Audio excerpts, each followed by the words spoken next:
I'm addicted to success.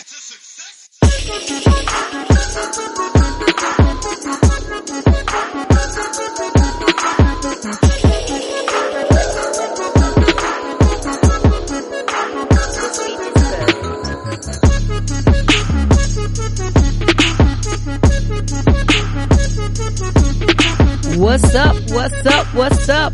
Welcome to your new favorite podcast, The Ain't Shit Show, the home of booze, views, and unpopular opinions. My bad. Thank y'all for joining us for episode 59. Motherfucker rusty. Right. I think my name is still fresh, and I think I'm still one half of the pod gods. And with me, I have the best man of all the podcast land, Mr. B-Head. Yeah. Happy New Year, niggas. Happy New Year, niggas. I did get rusty, huh? Hey, y'all, missed y'all. What's up, y'all? Show me your titties. Hey, you like New Year, owe me. Fuck that. True. Gotta stay consistent. I know that's right. What up, B? I have not talked to you in a couple weeks. How are same you, old my same. man? Happy New Year to you. Happy New Year to you. It's 2019. With the explosion that fucking iPhones do. Yeah. That shit was fucking annoying as fuck. Fucking news, motherfucking shit was going off like that's like I just want to reply. Like thanks and Happy New Year back, and that shit just got them 4th of July. Hell yeah, that just dun. Yeah, and I don't even think it does it on when you say like Happy 4th of July or some shit. You know what I mean? Like, Facts. when it actually Facts. should. It do it on Happy Birthday and Happy New Year. That's the ones I know it just do it automatically. Yeah, it's like weird. But yeah, man. Shit, Happy New Year to you. You know, Merry Christmas and Merry Christmas. How 2019 treating you so far? It's been 8 days in. Yeah, same old same. Same as it was in 18. Yeah. No difference. It's just December late, just extended December, I guess. But yeah, everything so far is copacetic. You know what I mean? And yeah, hopefully we're gonna have a great year. You know, not too much fuck shit. I know it's gonna be a little fuck shit along the way, just because life does that. But hopefully it's a small amount. Yeah. For you and yours. For real, for sure. 2019 has been good, and then today it kind of took a little turn for me. I just want to say I won some money at the casino. I went to MGM while I was at home, so I was hyped because I never win. So I hit a little something. I ain't telling y'all my business, but I got a little something. Okay. You know what I'm saying? Did you hit was it more than thousands of dollars, or was it just hundreds? I mean, even if you tell people you don't have to give them the money. You know? Yeah, but you don't know my family. I ain't worried about people. I'm worried about my family. But I want a good amount of money. Let's just say this. I want enough money to take care of a couple bills. I ain't get rich by far. Oh, okay. I ain't get rich by far. I had some chimes go off, and I did hit a jackpot. But I'll put it into perspective for you. I was playing a 25-cent machine at 75-cent spin. So for y'all who go to the casinos often, y'all know about how them jackpots be. But I want enough to pay some bills, but I never win, bro. Like, I never win. Like, I go to casino. I don't play the slots and shit. I play them shits in Vegas when I'm trying to get drunk and I done lost my money. Oh, no, slots my thing. Is it free liquor in MGM? So in Maryland, they don't give out free liquor. I heard it was like against the law and shit. That blows. Yeah. So you can't even get. That's what I don't like about cruise ships. Like you gotta go when you go on a cruise ship and gamble. Like they don't have free liquor. Like, yeah. Nigga, I be losing sober as fuck. Like that shit is trash. Like you just $80 gone real fast and you be Facts. Like, well, I don't even have enough to buy a beer now. Right, but the other Sober thing is I don't really get into the free drinks at the casino because they be hella watered down and it take them forever to get to you. Like you could be at the casino like 3 hours, you might get 2 drinks. You crazy as fuck. Well, maybe you gotta be tall, bald, and handsome to get some drinks. Cause I definitely don't be getting that. But all you gotta shit, give them like $2. Like give them $2, like a little tip. Shit, that motherfucker be right around now, bruh. Be drunk as shit playing them penny slots. Now that's what I don't do. No, I'm gonna take that back. I played with my sister just cause she wanted to play, but I don't really fuck with penny slots like that. I don't fuck with the slots, period. I just fuck with I fuck with table games. You know what I mean? Yeah, I only know how to play blackjack and slots. I don't know how to play like roulette and all that, but I would love to Roulette learn. easy as hell. Roulette super. Like it's several different ways to play roulette, but like the basics of roulette is either red, black, or green. You know what I mean? So like that's the basics, and then you can go and play different quadrants. You can play the numbers. Roulette, that shit. Like you can lose, you can win, and you can lose on. I mean, obviously with anything, but like you can play you can hedge so many different bets with roulette. Like you can have 10 bets going at one particular time. You know what I mean? So like roulette is strictly a game of luck, right? It takes no strategy. Nah, that shit just the wheel spin and the ball come out. Gotcha. But I mean, like I said, you got a 30. I think it's like 3 greens on the thing, but it's red, black, red, black. So whatever, I can't remember how many it is, but it's like you got like a 33% chance of hitting either red or black. You know what I mean? Yeah, we gotta go on a trip. We gotta go on a trip together. Yeah, no doubt. We gotta go on. I gotta go back to Vegas for work. I'm going. I think the week of March Madness. I gotta go to work for the whole week. We need to go on a trip together. We've known each other a long time. We never been on a trip together. Maybe you could teach me how to play some of the shit that I don't play. Yeah, I mean I play poker too. So yeah, I don't know how to play poker. How to play pretty much all games. I pretty much know all games. I do. Like I know how to play like gambling and shit. I know all that shit. Hey, we play mad cards for money. That's what I like about going home. Like we play mad spades, we play mad tonk, deuces, all that shit for money. So I was, you win some, you lose some. I was up. Then like the next night, I was home for 2 weeks. We probably played cards out of I'm gonna say 10 days. We probably played cards 7 days out of the 10. Oh yeah. Like we be playing mad cards like up to mad late. Like my friends, like people who hang around me or whatever, most of the time be like, yo, you can hang. Like, yo, you can hang. But let me tell y'all something about my hang. My hang is nothing like my family's, bruh. Like I can go out with you and I could do whatever because club's closing at 2-3 o'clock. I'm back in the bed by 3:30. My family, they don't go sleep till like morning and shit. Like, they go sleep at like 5 a.m., 5:30. Like, it was mad times where I was home like the sun came up. And I'm like, them niggas don't work? Some of them do, but they got different types of jobs. Like, my sister, she got a job where it's kind of like a schedule type thing. You know what I mean? So my mom don't work and one of my other sisters don't work. But, it's like, they be ready. Like when we were growing up, we were talking about this at home. Like when we were growing up, like we used to be over like my aunt's house and other people's houses. And my parents didn't give a fuck that they had kids, bro. Like nobody's parents gave a fuck that they had kids. They will play cards to the morning. It would be kids laid out everywhere.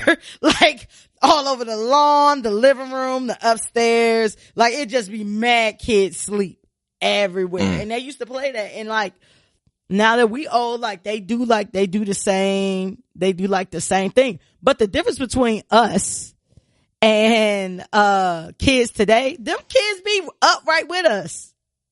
Yeah. Like, why are y'all not asleep? You know what I mean? And it was over the weekend, it was the kids were out of school. So they were up.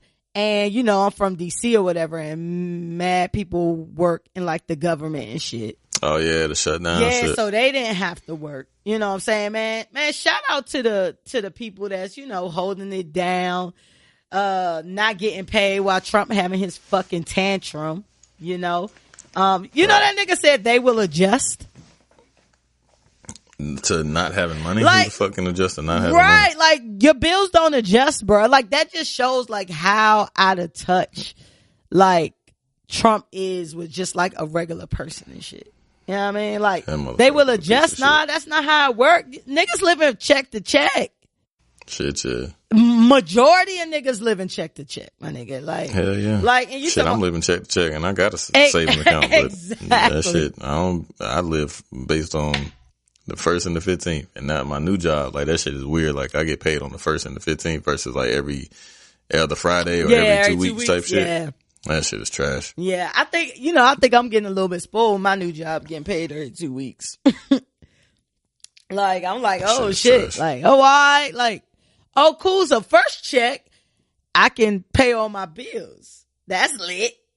And then, you know what I mean? Like, because before I told you, like, I went from getting paid once a month, and that was crazy, to getting paid every week. But getting paid every week, it seemed cool, but it's not, because your check ain't big enough to pay like majority of your bills like at the beginning of the month. So you still gotta like manage your money and shit like real good when you get paid like every week and shit. But I think this every 2 weeks is working for me. But this shit is trash. Shout out to my shit is for the first and 15th. So that shit done. And like, I mean, unless the 15th fall on like a Saturday or some shit. Yeah. Like that shit be like 15 days in between. That shit is trash. Yeah. Like I got paid mad long ago. Cause the first was obviously New Year's. So like I got paid, and I think the 30th, when was the first? It was a Tuesday. So we ended up getting paid like, I don't know, maybe like that Friday or some shit. Yeah. I don't know. They had to put it in early, so it's been like forever since I got paid. And that's the thing, like when you get paid early, the next check seem late as fuck. Like, even though it only be like 2 days or something like that. This one should be paid early too. Right, exactly. Adjust the schedule. We got fix man, that. That shit is garbage, man. Yeah, but like I feel like I ain't even paid. Like I ain't got no job for a little bit, but I'm just going. I feel like I'm on my fucking company done shut down. Right, like I think that's so fucked up. I just been going to work, ain't got paid work for shit. At least you know. This nigga Trump talking about, if y'all don't give me this money for this wall, I'm shut down the government. And that nigga did it too. Like, I feel like I was a poli sci. That's some crazy shit. Right. I was a poli sci major. I feel like Trump made me feel like I don't know shit about politics. Like, at all. Cause what he do is off the books. Like, it's just awesome, crazy shit. Like, that's crazy. And like people, livelihoods is at stake. Oh, shout out to the Democrats for filing those impeachment papers. Yeah, big fan. Shout out to y'all. Y'all like, oh, it's the first.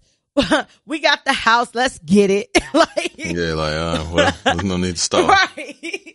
Hey, they was drawing up the papers all December. This evening. Right, exactly. Did you do anything exciting over the holiday? Not really, man. My kid's birthday, my twins turned 6 on the 23rd. So happy birthday to the twins. Yeah, shout out to them niggas. What do? We took them the 23rd, like their birthday, because they had a party on like the 15th or some shit. Which, we try to, because it's Christmas, obviously, the motherfuckers ain't trying to do parties and shit on the actual birthday. So outside of family or whatever. Right. So then the day of their actual birthday, we took them to Frankie's, which is like a fucking little park shit around here. Yeah. Which is high as fuck. Do not go there. That shit high as fuck. I spent like $100 in like 40 minutes. That shit was trash.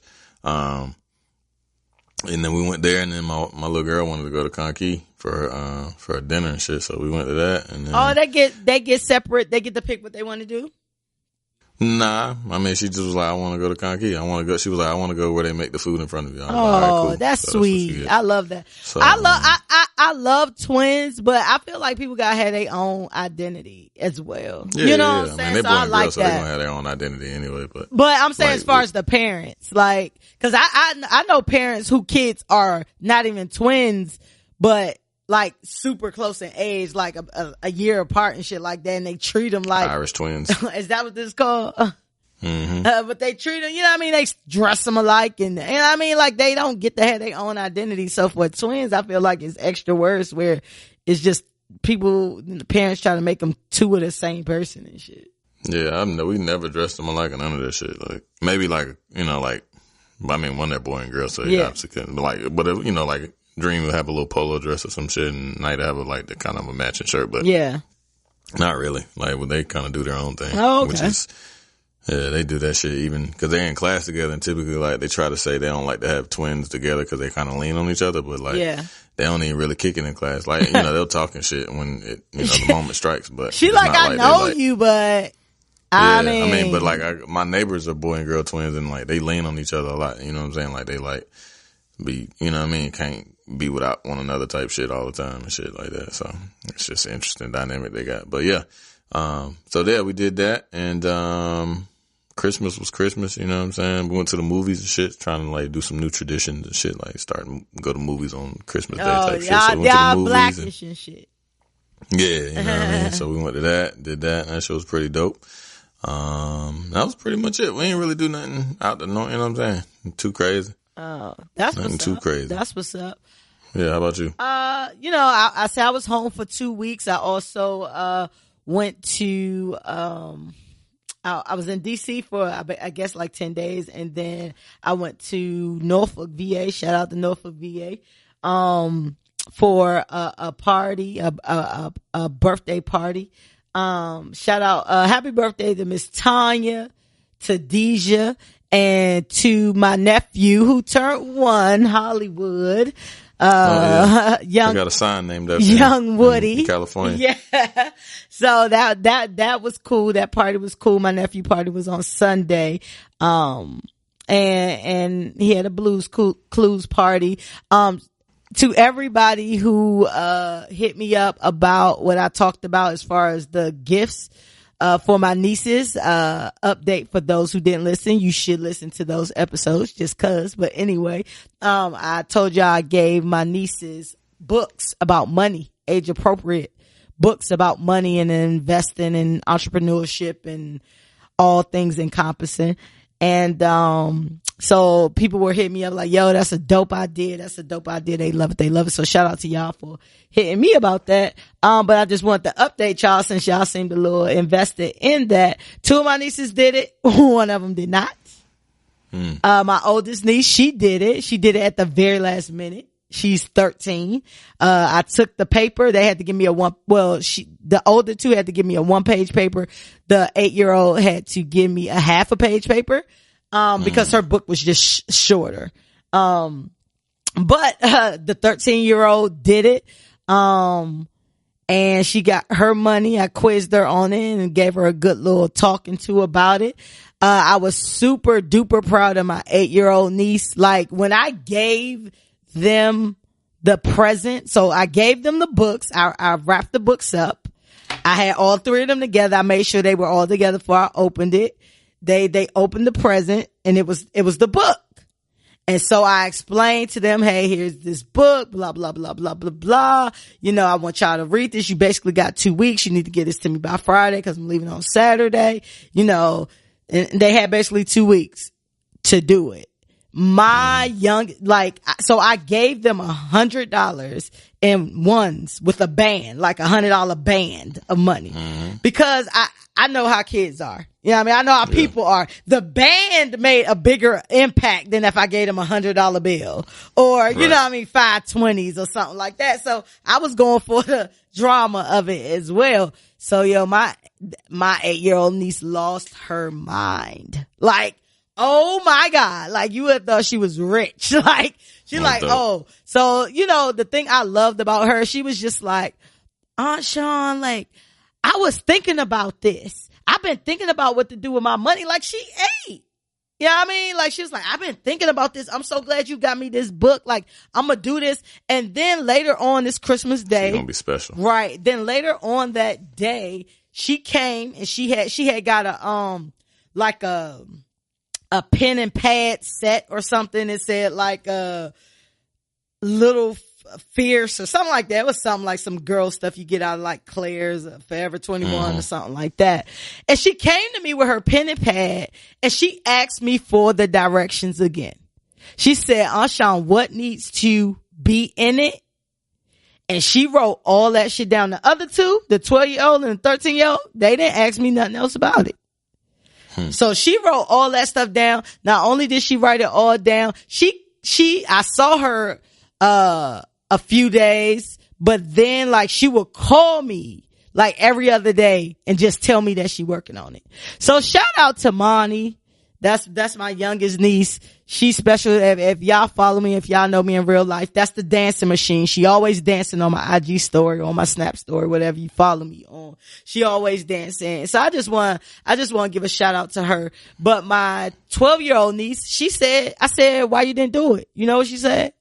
I didn't feel like it. I said, okay.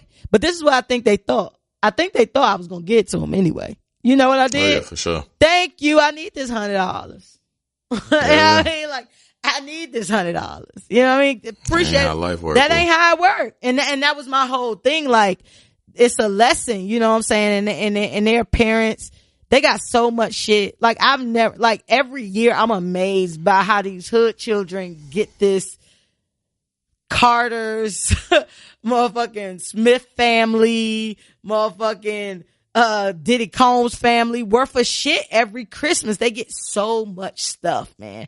I'm talking about everything, anything they ask for, they basically got. They got laptops, they got iPhones, they got, you know, the little girls are all, well, I guess the grown girls too, all into Pink by Victoria's Secret. So all of them outfits, like, it's just like all this stuff. But anyway, shout out to. I don't believe in all that shit. Like, I'm not. I give my kids like we bought them mad shit. Not even mad shit. Like, we got them like 4 or 5 gifts a piece type shit, and they ain't even give a fuck about it. Like, they ain't play with that shit. Like, you know what I'm saying? I got a couple tabs. Like, so at this point, I'm like, yo, I'm not doing that shit. Like, I don't really believe in giving like all them, like all that. I'm about to like.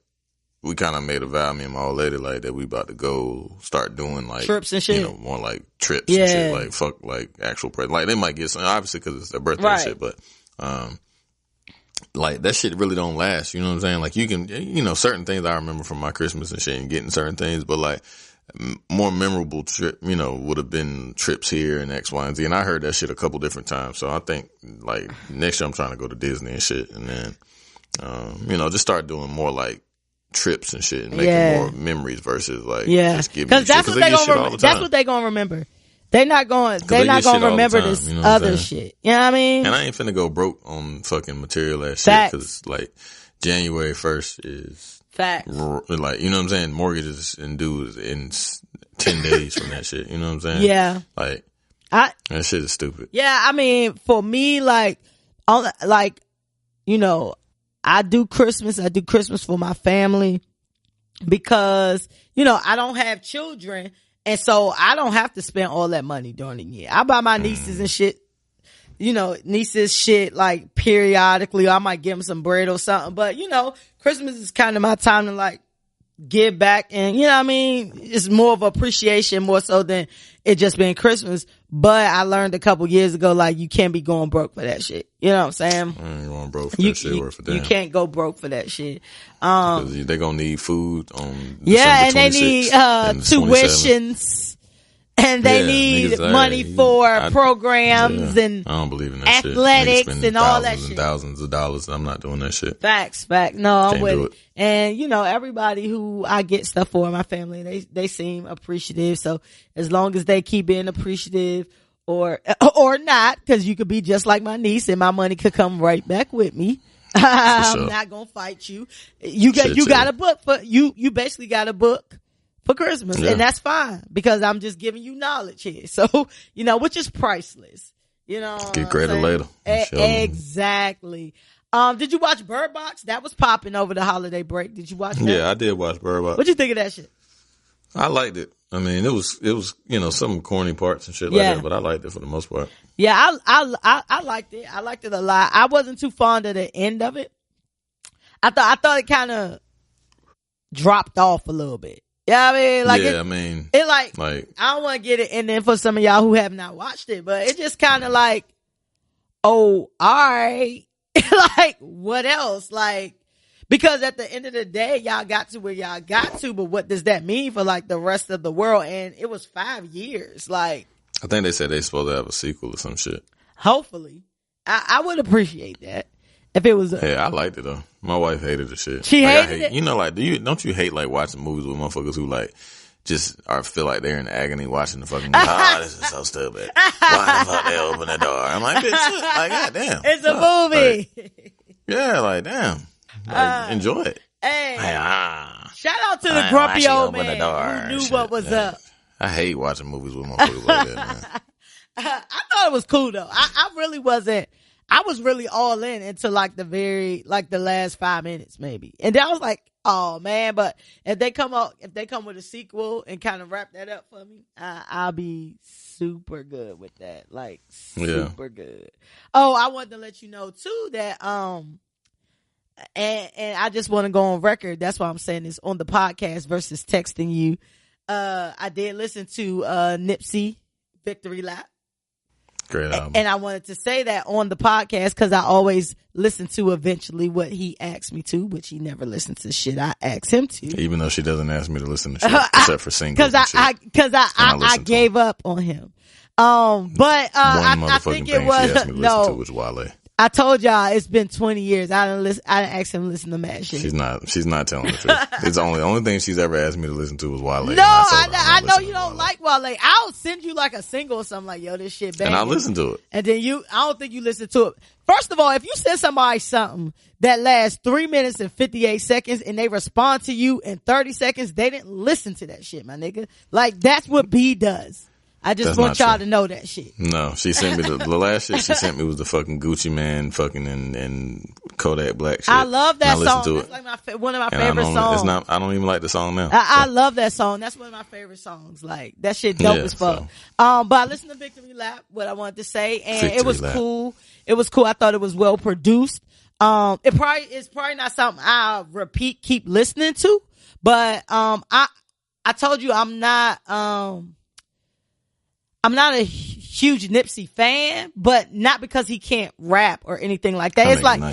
It's no shade against Nipsey. It's just like, it takes a lot for me to like really West Coast rap. Like right now, like the best person out the West is probably still Game to me. You know what I mean? So, you know what I mean? Sometimes that shit I don't know. I like it though. It was this song called Hustle and Motivate that I really, really like that I put on one of my playlists.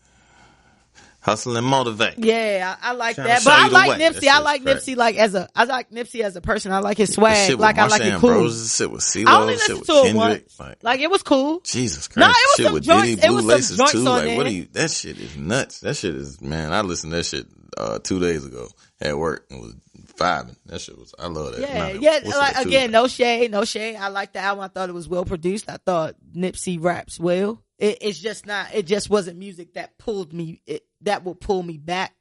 You know what I'm saying? Like, it might be something that, you know, later on you play something, I'll be like, oh, what's that? But, you know, it was cool though. No shade at all. No shade at all to, Nipsey. My nigga gonna get the rap album of the year. Better. You see that, I want to ask you a question. So over the, holiday or whatever, like we had like a New Year's gathering or whatever.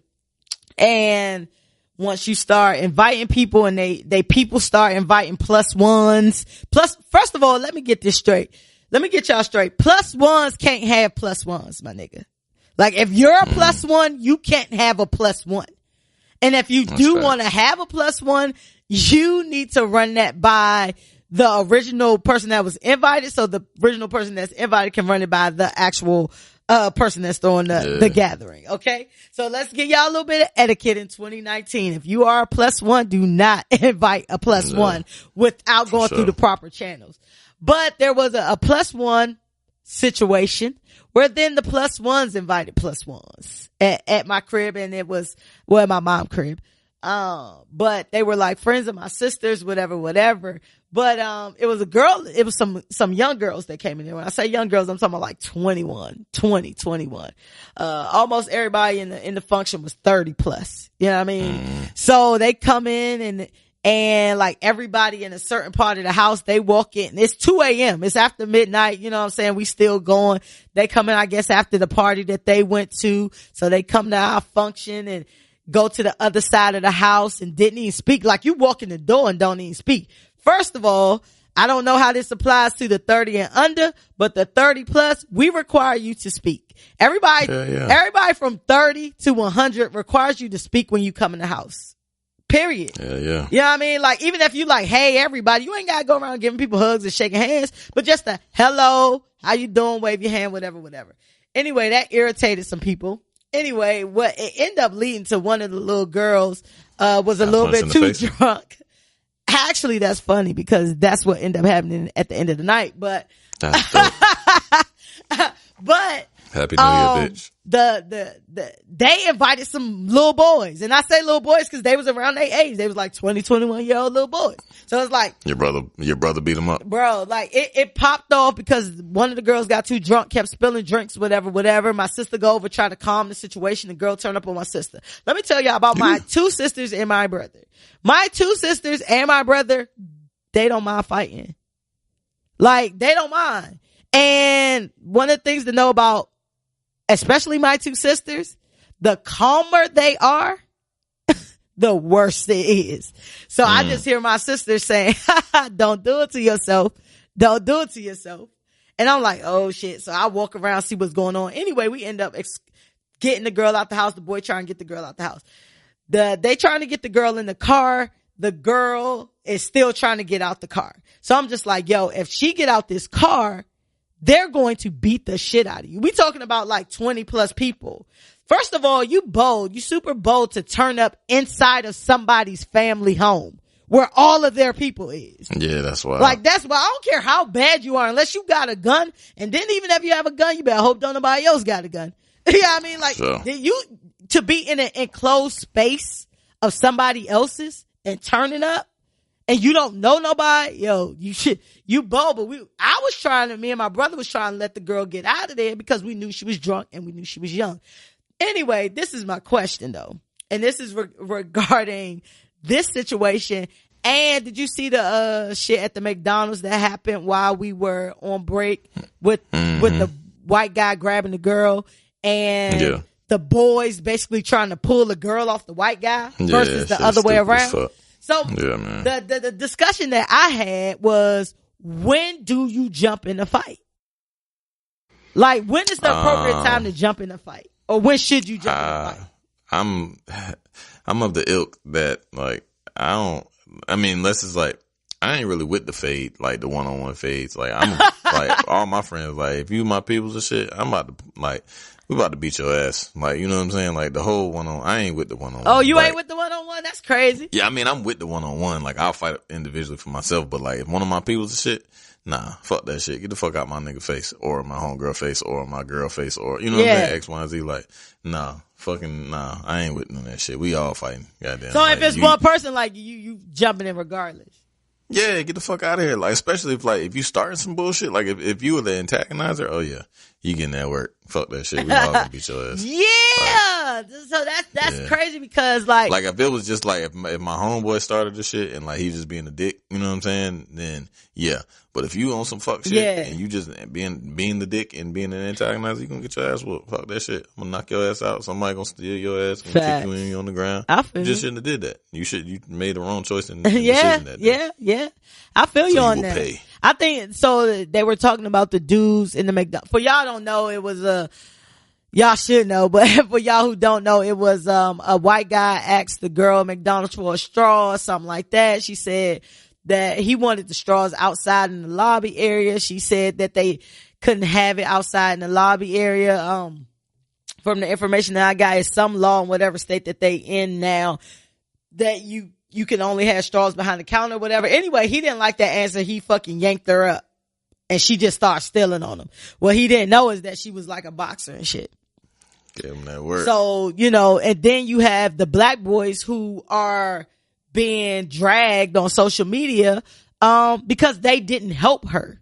And I'm with them in that instance. Like, nah, y'all should have been whooping his ass. Or if y'all wasn't gonna whoop his ass, y'all should have been pulling him, not pulling her. Yeah, she trying to defend herself. You know what I mean? Like, that was super crazy to me. But with this particular fight that almost happened on New Year's Eve at my mom's crib, it was kind of like, first of all, like, the girl was young. It was like at least 20, 25 of us. Right? And so I'm like, first of all, this girl, you could have took the weakest person who was in that house that day and they still would have beat her ass. She wasn't nothing. Like, she wasn't nothing intimidating. Like, she was your typical, she looked like she was probably like 18, 19 years old, had on a little spandex outfit because she thinks she got her little body or whatever, but she wasn't strong. She wasn't intimidating. She wasn't nothing. So like, all of them waiting, like, she begging though. Like, she begging for a fight. Like, she trying to get out. Oh, you know how I rock, blah, blah, blah. Bitch, do you see do you see at least 15 bitches waiting to drag you? So I'm like, yo, like, I'm just like, all right. So like, I'm thinking to myself, like, all right, little girl, like you about to get your ass whooped. But I'm just like, do I jump in it just cause? Because I know any one of them got it. It don't even need to be a jump situation. But I was like, damn, when do you jump in the fight? Now I'm with you. If my people's talking shit, then started some shit and it's one-on-one fade, nah, you just gotta catch that fade.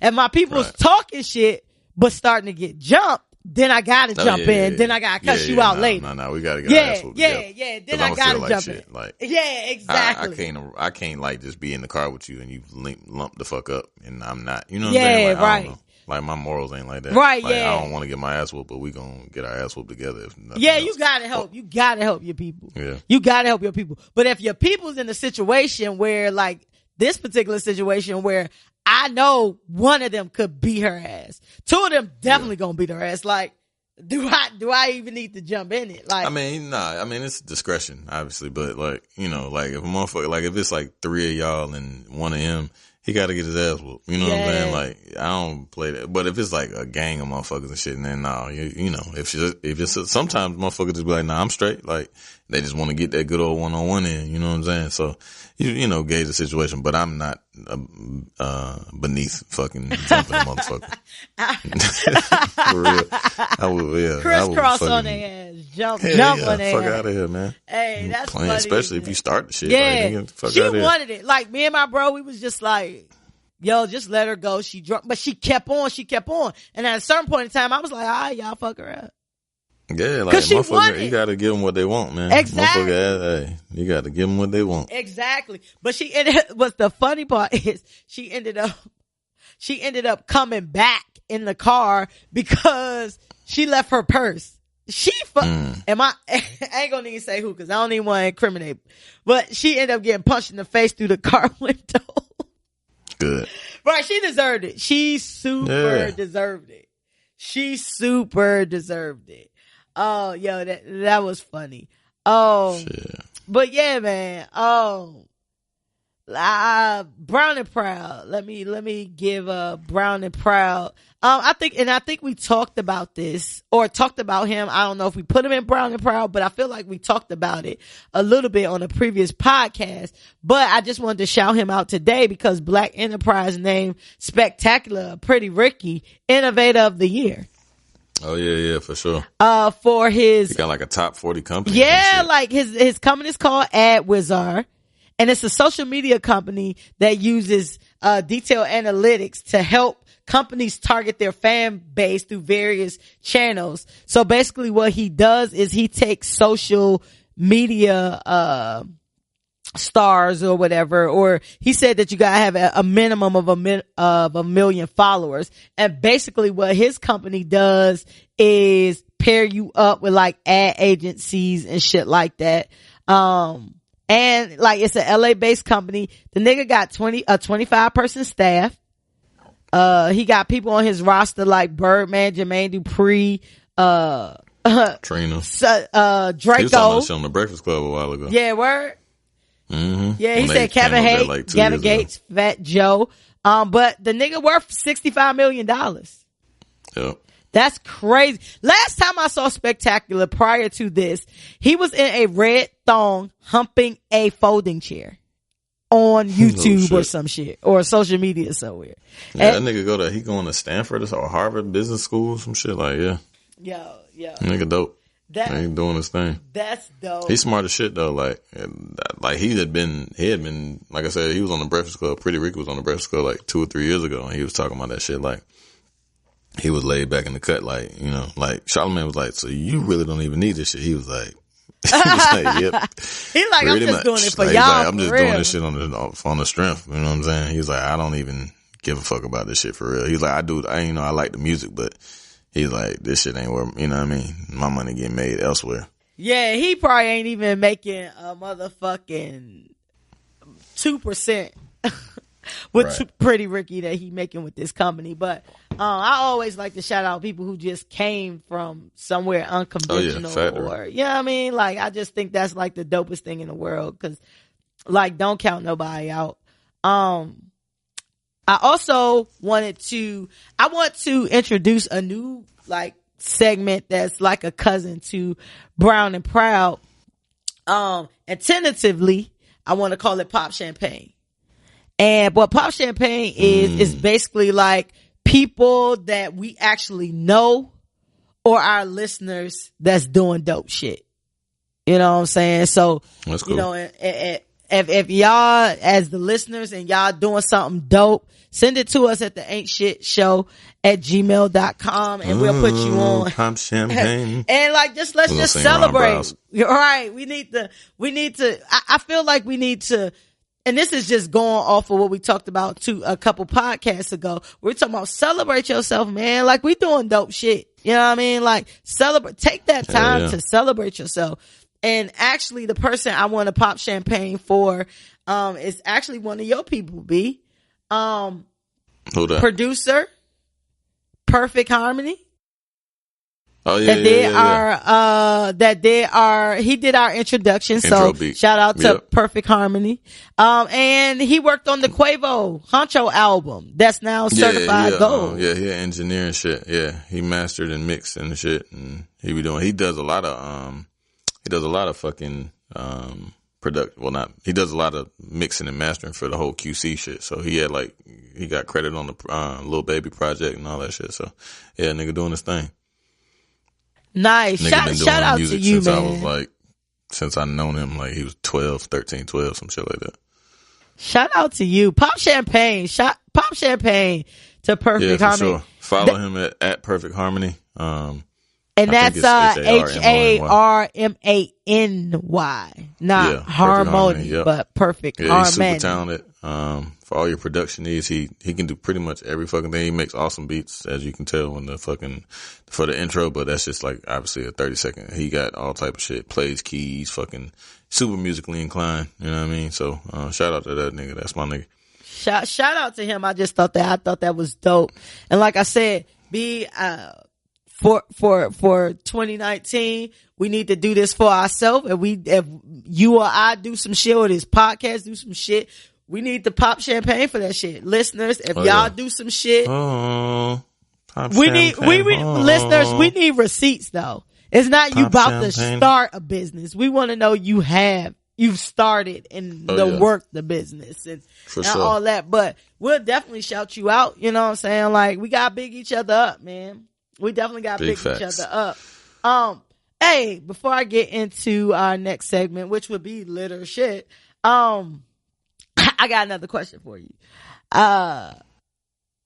So one of my things for 2019 is I want to make sure, I got my mental health in check and all of that. And therapy is part of my benefits package at my job. So I'm like, I need to take advantage, of that. So I'm looking online for like mental health professionals, licensed mental health professionals, psychotherapists or whatever. It's like 3 or 4 different titles for them, but I'm online looking. My question is, would you feel comfortable giving your deepest, darkest secrets to a fine ass mental health professional? Yeah, it might make it easier. For real?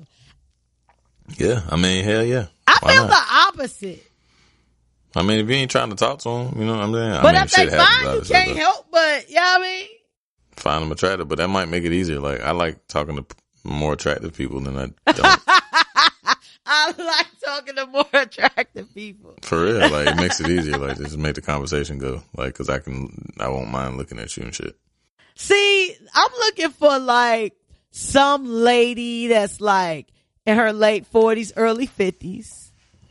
And like super smart, but like got like a motherly feel. Like, I'm not about to sit here and talk to some Instagram looking model about my deepest, darkest insecurities and I'm fucking crying and all types of shit. She might be the one though. That's the thing. Like, you can't really like, you know what I'm saying? Like therapy, like therapists come in all shapes and sizes and varieties. And I think I feel like I want to discriminate a little bit. Like, I feel like my cool might be on too much.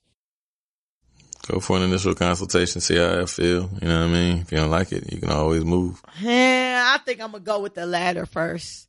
Like, I'd rather go see the bad. I'd rather go see the cute one. I'd rather see the bad one. You know what I'm saying? Like, I don't know. Like, I just going that fresh as hell. Like, damn.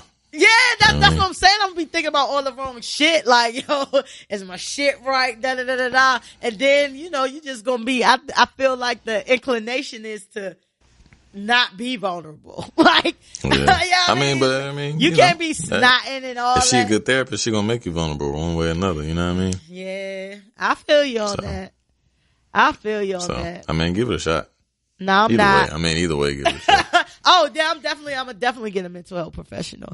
I want to. I want to go I think twice a month is good. Yeah. Twice a month is good. I don't think it'd be like no every week type thing. Yeah. But I just know me, and I know I'm a real private person. You know what I mean? So I don't really talk to a lot of people about shit. So I feel like maybe I need to handle that. You know what I mean? Cause I don't trust you motherfuckers at all. Yeah. Tell us how much you want from fucking MGM first and foremost. Right. I don't trust you niggas at all. Help you release. It wasn't nothing to get rich off of, but it was something I would get proud off of. So yeah. You ready to get into little shit? Yeah. All right. So what you sipping? I ain't drinking shit, man. I'm kind of chill out on drinking for the first of the year. I've been smoking a little pot though. Oh, so that's what you're gonna be on. That's what you're gonna be on. I might do that in the next week or two because I think I need to do a rejuvenation week. So I may go there with it instead of drinking, but I'm drinking. And I'm not on brown today. I'm on white today. And no, there's nothing wrong with me. I just wanted white because I've been drinking a whole lot in the past month, actually. And y'all know Jack my drink, so I've been drinking a lot of that. So I'm actually drinking, vodka cran, today. But put your cups up and put your vapes up. Vape. And let's get Robert Kelly the fuck up out of here. Let's fucking go. Let's go. So shout out to everybody who has been hitting me about this. So the last time I got hit up this much saying, I want to know what y'all think about this, was the Nicki Minaj Cardi B fight. So everybody been like, yo, I need to hear what y'all gonna say about this R. Kelly shit. I feel like, you know, I don't know a lot. I haven't talked to you purposely about it, so that we could talk about it on here. But I kind of feel like there will be a little bit of alignment with how most people, are feeling. But I just want y'all to know how much I love this podcast because I got home, at 11:30 Sunday night. You know what I did on Monday after I got off work? Binge watched fucking Surviving R. Kelly. I watched 6 hours of horribleness for y'all, and it was draining, and I will never do that again for something that's negative like that. You know, I watched the first 3 hours. I mean, I'm cool. I can't watch no more of this shit. This shit is fucking depressing. Oh, wow. You should see, I needed you to watch the whole thing. I thought you watched the whole thing because I needed you to watch, especially 5 and 6. I heard 5 and 6. I was listening to Joe Budden and shit, and Roy was like that. He cool with the girl Dream Hampton who put it together, and she had texted him like 5 is the one. So I just didn't have time. I haven't made the time to watch it. And like I said, it was just kind of heavy for me, man. It's heavy. Like, it's very heavy. For y'all who have been under a rock, their Lifetime debuted its 6-part documentary, called Surviving R. Kelly.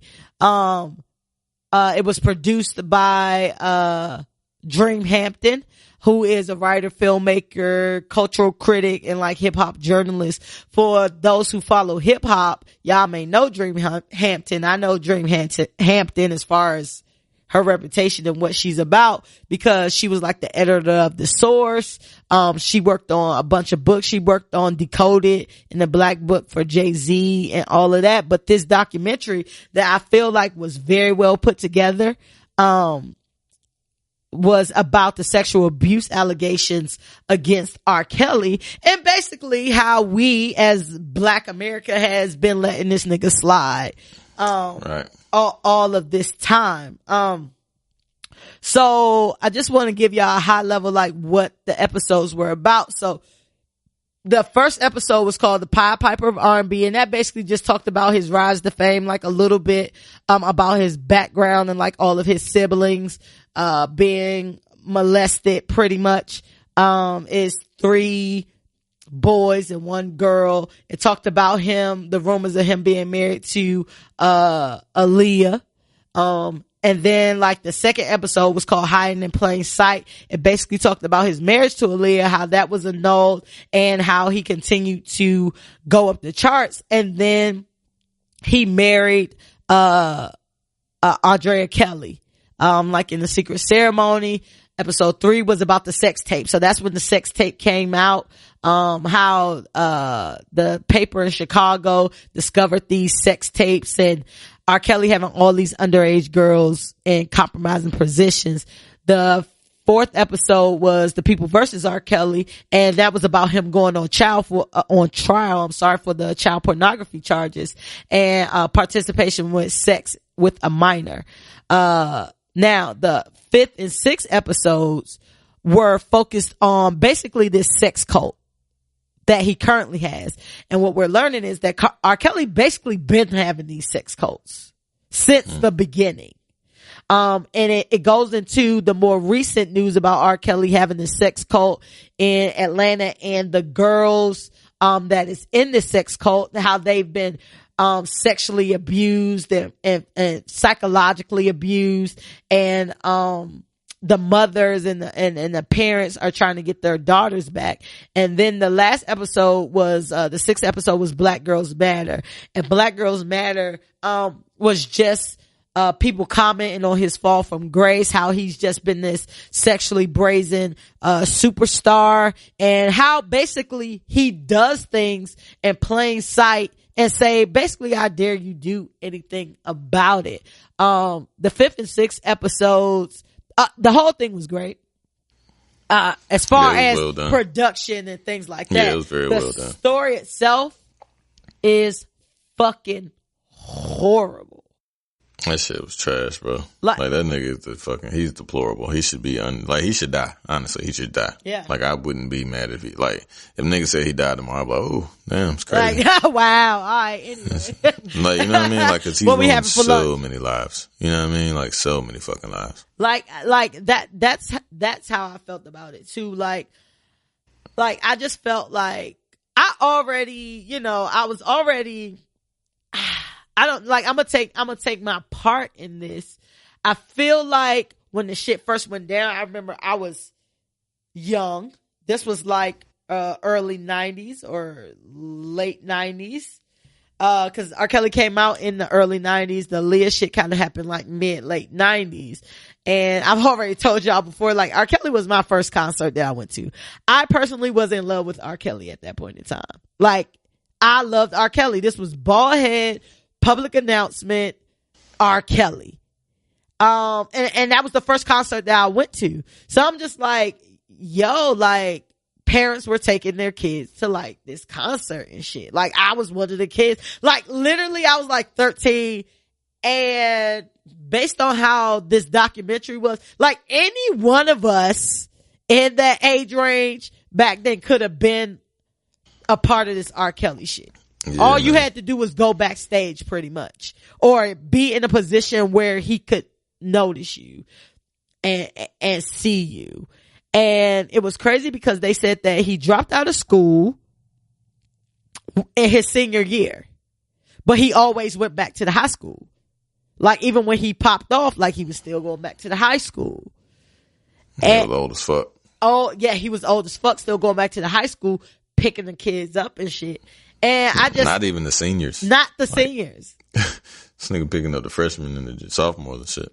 Yeah, and it was like I feel like after the Leah shit came out, I was like, that's weird. I was older then, so I was probably like 16, 17. For me, like, I was young and the shit was wild, but I definitely didn't know the nigga was 27 and she was fucking 15. You know what I'm saying? What like, you thought? I thought he was like 21. You know what I'm saying? Like, I mean, you know, I was young, so I ain't really like, age really wasn't like, you know, like, I wasn't like, oh, this nigga crazy. Like, I remember like, damn, that's crazy. But I ain't really give two shits because I was a fucking child. And shit, yeah, you know exactly. I mean? Exactly. So it didn't resonate with me. And I didn't know he was 27 and like the age disparity between the two. So like, as a 35-year-old man and being 27 at one particular time, I couldn't imagine fucking falling in love with no fucking 15-year-old to the point where I would, one, impregnate her, and two, fucking forge some documents to get her fucking married to me in a fucking hotel room. Yeah. Forge the documents, and then everybody around him. Yeah, them niggas complicit as fuck, man. Fuck all them niggas too, man. For that money. Like, so out of the episodes that you watched, what were the things that you honestly didn't know or that like surprised you? I forgot that it was Sparkle's niece. I mean, I didn't know that the main girl was Sparkle's niece. The girl in the thing. Yeah, the girl I remember he that peed from back in the day. Like the girl that was getting fucked in the video was Sparkle's niece, but I didn't know. I vaguely remembered it, but I don't know. I just forgot about it. But then I didn't know, like, obviously the steps in which it took. You know, as far as her dropping them off and then her magically being there and shit, like the following few days, unsupervised and shit, you know what I'm saying? And then the whole, like, I was just amazed at, like, how, like, cause, I mean, strategic he's an incredible and artist. Manipulative. Yeah. I mean, it was all the orgy shit, like him having orgies with fucking children. Oh, orgies with children just sound wrong. Like, that shit was everything wild. Sounds like vomity. Him making fucking like songs about, like, I mean, obviously everybody makes songs, like as songwriters you make songs about experiences in life, but like them shits like was real girl fucking like aborting her child and him saying that you're not alone. You are not alone by Michael Jackson, y'all. For y'all who have not seen it. And then 2 weeks later Michael Jackson singing goddamn You Are Not Alone. Right. I'm here with You Are Not like, Alone was about the girl that a teenage girl he got pregnant who had an abortion. I mean, I'm sorry, not had an abortion. She lost her child. And he was saying, you are not alone. Then he got his alleged The irony of it is that fucking Michael Jackson was an alleged pedophile as well. So you got one pedophile sending a song to another alleged pedophile. Different genders. But that shit was crazy. And Sparkle, you are fucking trash.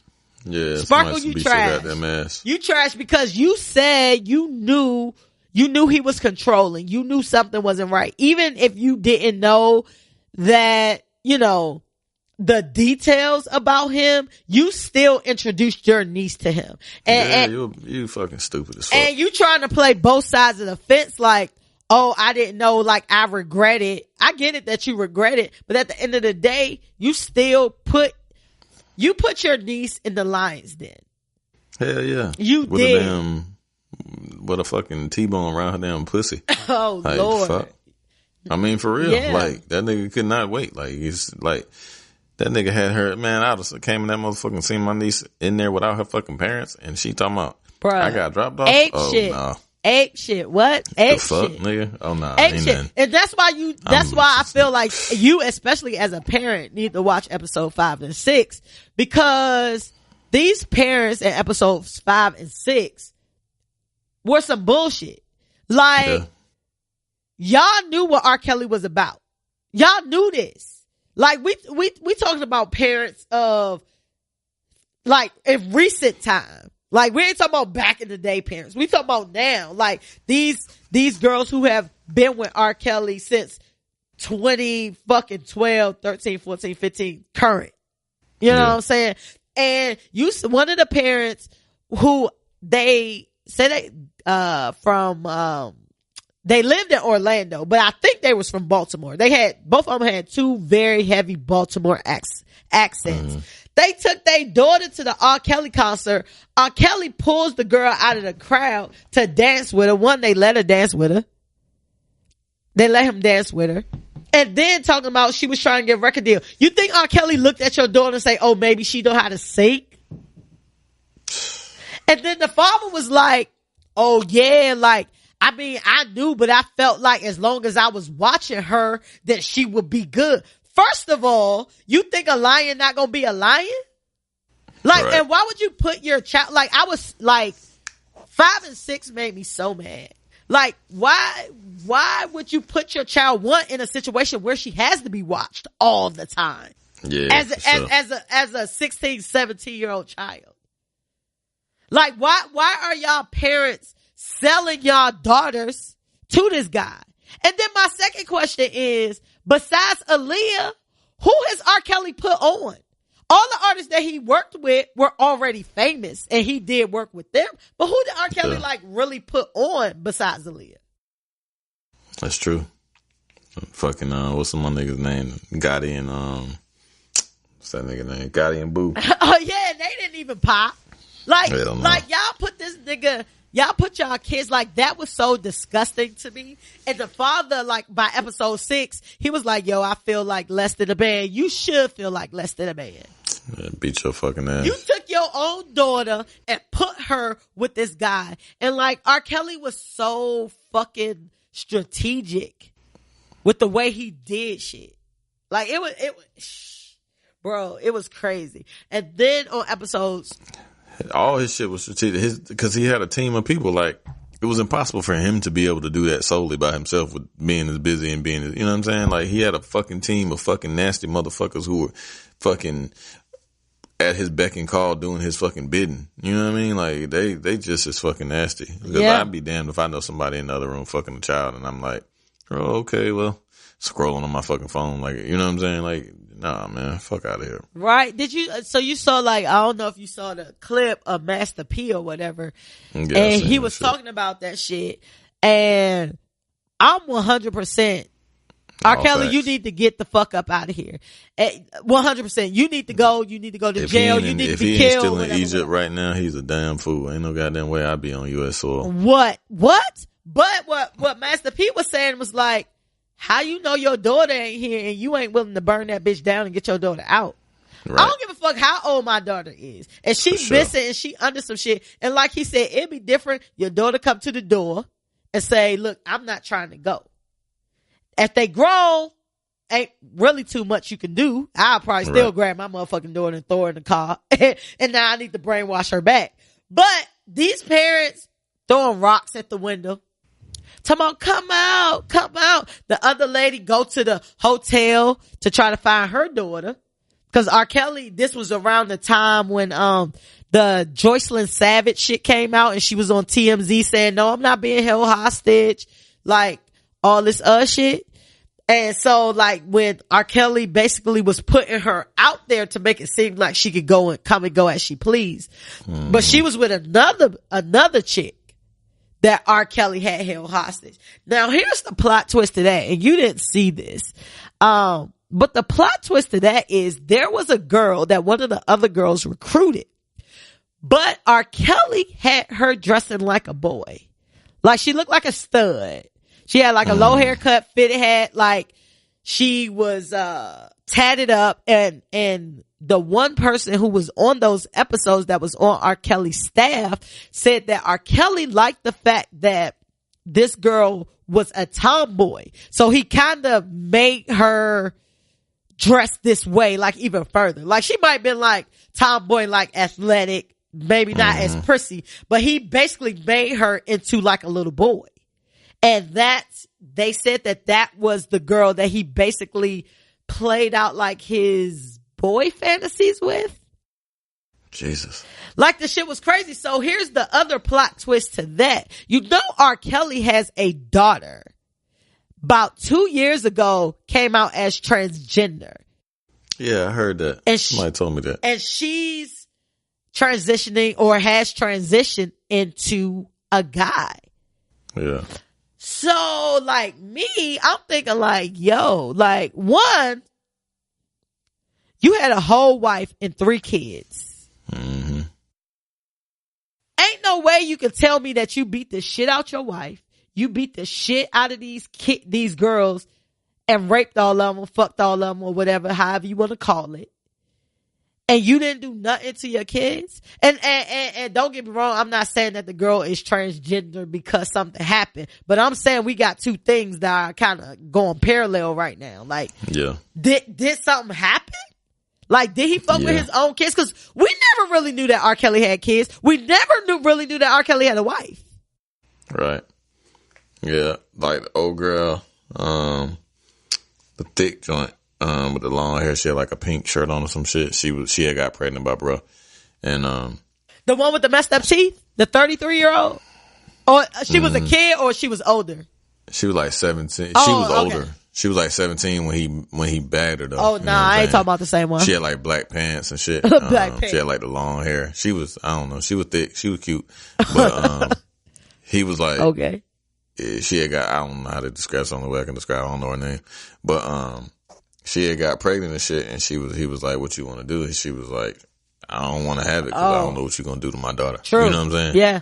Like, and I was like, shit. Like, I ain't even think about that. But I'm like, fuck. When she said I was at my homeboy crib, and it was like 4 or 5 niggas in there, and one on my hunger, and everybody was like, when she said that, it was like, God damn. Like, I ain't even think about that. You know what I'm saying? But that shit's some real shit. Like, ain't no telling, nigga, she get 12 and 13 and start to form a body. Like, you might want to fuck her too. Yeah. That's why I'm like, yo, did he do something? Like, to her? Or, you know what I'm saying? Like, I've heard a lot of women who have been victims of sexual abuse say that I go out of my way to be quote unquote unattractive because I don't want to be violated anymore. Yeah. That's so sad. That shit is trash. That is so sad. That hurts my heart. Like, that is so sad that somebody has had this much of an impact on your life that you go out of your way to look your worst just so you won't be violated again. So you don't appear to be attractive to that shit's crazy, man. No, like that was sucks. crazy. That that was so crazy. Like, y'all, what? Let me ask you this. Why do you feel like we protect abusers and predators in the black community? Because I do feel like it's a black community thing. I think that shit is, I mean, everything, in my opinion, it goes back to slavery. All roads lead to slavery. Which all roads lead to slavery. For sure. Like, for real, because I mean, like, we were abused, right? Like, so we used to see our fucking mothers getting raped and our fucking wives getting raped and sent back to us for, you know, to carry on like nothing. Right. So I think like it just somehow it's indoctrinated and ingrained in us way the fuck back. Like, you don't say shit. You know what I'm saying? You just keep it moving, keep your head down and keep moving. You know what I'm saying? Like, I don't know. I think it's just a stigma. Like, I don't really have any other like explanation for it. You know what I mean? Like, I don't know why we protect them. It's not right. And if you are abused or have seen abuse or been you know, a victim of abuse in any way, like, shit, speak up. You know what I mean? Please like, do. Just because I don't play that shit. Like, I tell my little girl, like, that's honestly, like, that shit sucks. Tell your boys too.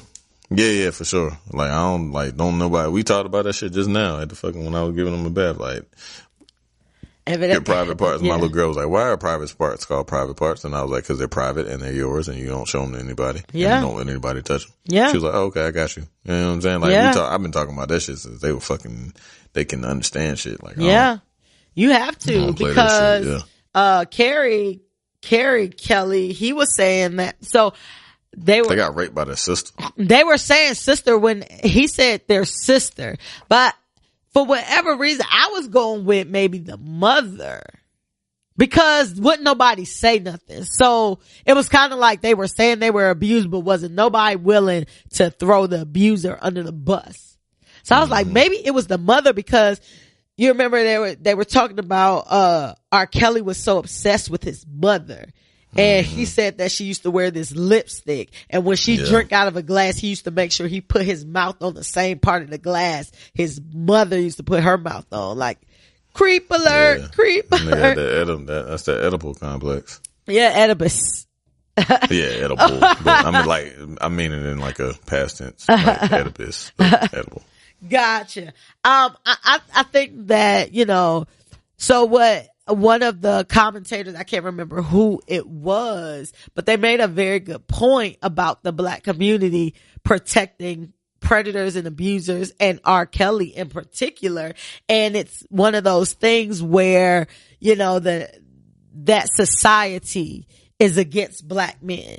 So whenever a black man does something, we feel like we need to protect them. Yeah, for sure. That makes sense. From society. And I thought about that. And, you know, I even thought a little bit deeper about that because, you know, it goes back to, you know, back in the day when, you know, women, so there was a conversation that happened with me and a few friends, and we were talking about how, you know, families were able to stay together back in the day. And, you know, marriages last long and all of that other shit. But the core of that is not that these women were oh so happy in their marriages, because like we talked about before, granddaddy and uncle and all of them had families across town and was cheating and was doing all type of fuck shit. However, back in the day, women did not have jobs and careers and education and able to do for themselves. So they had to depend on these men to take care of them. And all they really did was have babies.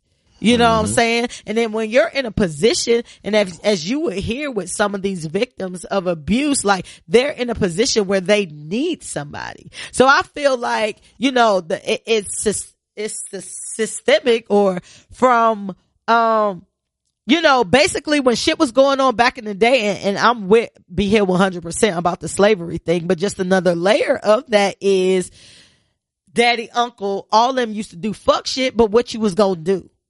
You didn't have no place to go. You didn't have no place to take your kids. So what we've basically ingrained in our society is a society of silence and keeping that shit to yourself because you don't want to rock the boat.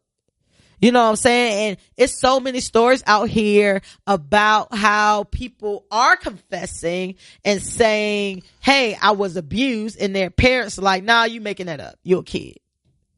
Or mama don't want to lose this man because that's her only way to eat. So you need to be quiet and you need to just take it. You know what I'm saying? Or they just, you know, they just don't believe you in the first place. So it makes me so upset when I hear, especially a woman, cause I don't care how you look. Niggas have harassed you before. You might not have been violated, like sexually violated. But I feel like every woman has been to a point where you just like, all right, nigga, calm down. Like you in my space, you in my face, you making me uncomfortable. You know what I'm saying? And it's just sad because you have women who come out years later and women are just like, I mean, why you didn't say nothing then? These girls was just fast. These girls was just this. These girls were just that. Right. Girls. Exactly. Be like, my whole thing is like, I'm looking at you chicks that's still making dumbass decisions at 30, 40, 50 for a nigga. What you think a 14-year-old gonna do? One of the things that I kept hearing, if you look at the whole joint, one of the things that I kept hearing the victims say, like, it was R. Kelly. I know, that's what I'm saying. Like, you come through, like, one of the biggest stars in the world come through. Nigga, the biggest fucking, nigga, it could be, when I was in high school, bitches was getting picked up by niggas and shit that was, you know what I'm saying? Like, 21 and had a fucking act with some rims on it. You know what I'm saying? So, like, you let goddamn R. Kelly come through there, you know what I'm saying? And fuck up, go to shit. They could have went to St. Aug. R. Kelly could have went to St. Aug and all the bitches in there. You know what I'm saying? He would have had the whole St. Aug. Could have left with him. Pete you know what I'm saying? For real. Used to have the whole St. Aug. For sure. Some of you bitches, that's crazy. Take your shirt off. Put some on your head. Speaking, I know the bitch that did that. They actually took her shirt off. That's stupid. A lot of girls went to my college. I went to school with them. Yeah, but the actual girl that like took her shirt off, the light skinned chick. Yeah, the one, it was a specific scene in there where she like got naked and shit and took her shirt off, and her cousins were in the video too, and like they were fine as hell and they was just chilling, but she had to, Anyway, yeah, back, R. Kelly. Yeah, she dumb as hell still. But yeah, but I guess my point is like, you, a 15-year-old, 16-year-old, the biggest star in the world, arguably, come through and want to goddamn take you out, and you out the rip, like old girl said, like her homegirl was like, nigga, bitch, we about to do your hair, this your shot. You know what I'm saying? Right. Like off the rip, like. And not only is he the biggest star, he's promising a lot of these women careers. Yeah. Like so this is their big break. Like a couple of girls was just like mad at their parents for coming to get them, like, yo, this my break, you fucking it up. Yeah. You know what I'm saying? Like he had these women. He literally had a house with women in different rooms that never saw each other until he was ready for them. The first girl said that she had sex with a 14-year-old, the 14-year-old in the video, and she never knew the girl was 14 years old, and she was only 16. Yeah, that's the girl I'm talking about. Yeah. The one that had got pregnant. And oh, shit. her. Yeah. Her, yeah, like you can't do this by yourself. You can't do this by yourself. You have to have a whole bunch of handlers. He also had his wife locked up. That bitch was knocking on the goddamn window, Ask her, can she eat and shit? That shit was funny as shit, yo. That bitch Sparkle like, I heard some knocking. Like, y'all don't hear no knocking? He talking about some, yeah. She's right. like, can I get something to eat? Man, I wish I would tell my wife the goddamn, man. And Sparkle still sell her niece over there to ask her she get something to eat. That motherfucker crazy as hell. Talking about some goddamn. I wish I would try to tell my wife to stay upstairs until I tell her. Off with your fucking head, my nigga. I'm gonna have the whole refrigerator on top of me like that. I decided to get something to eat, but I wanted to give it to you instead. Hey, that's funny as shit. That's funny as shit. Fridge. She said, Andrea Kelly said she didn't know none of this was going on. You believe that?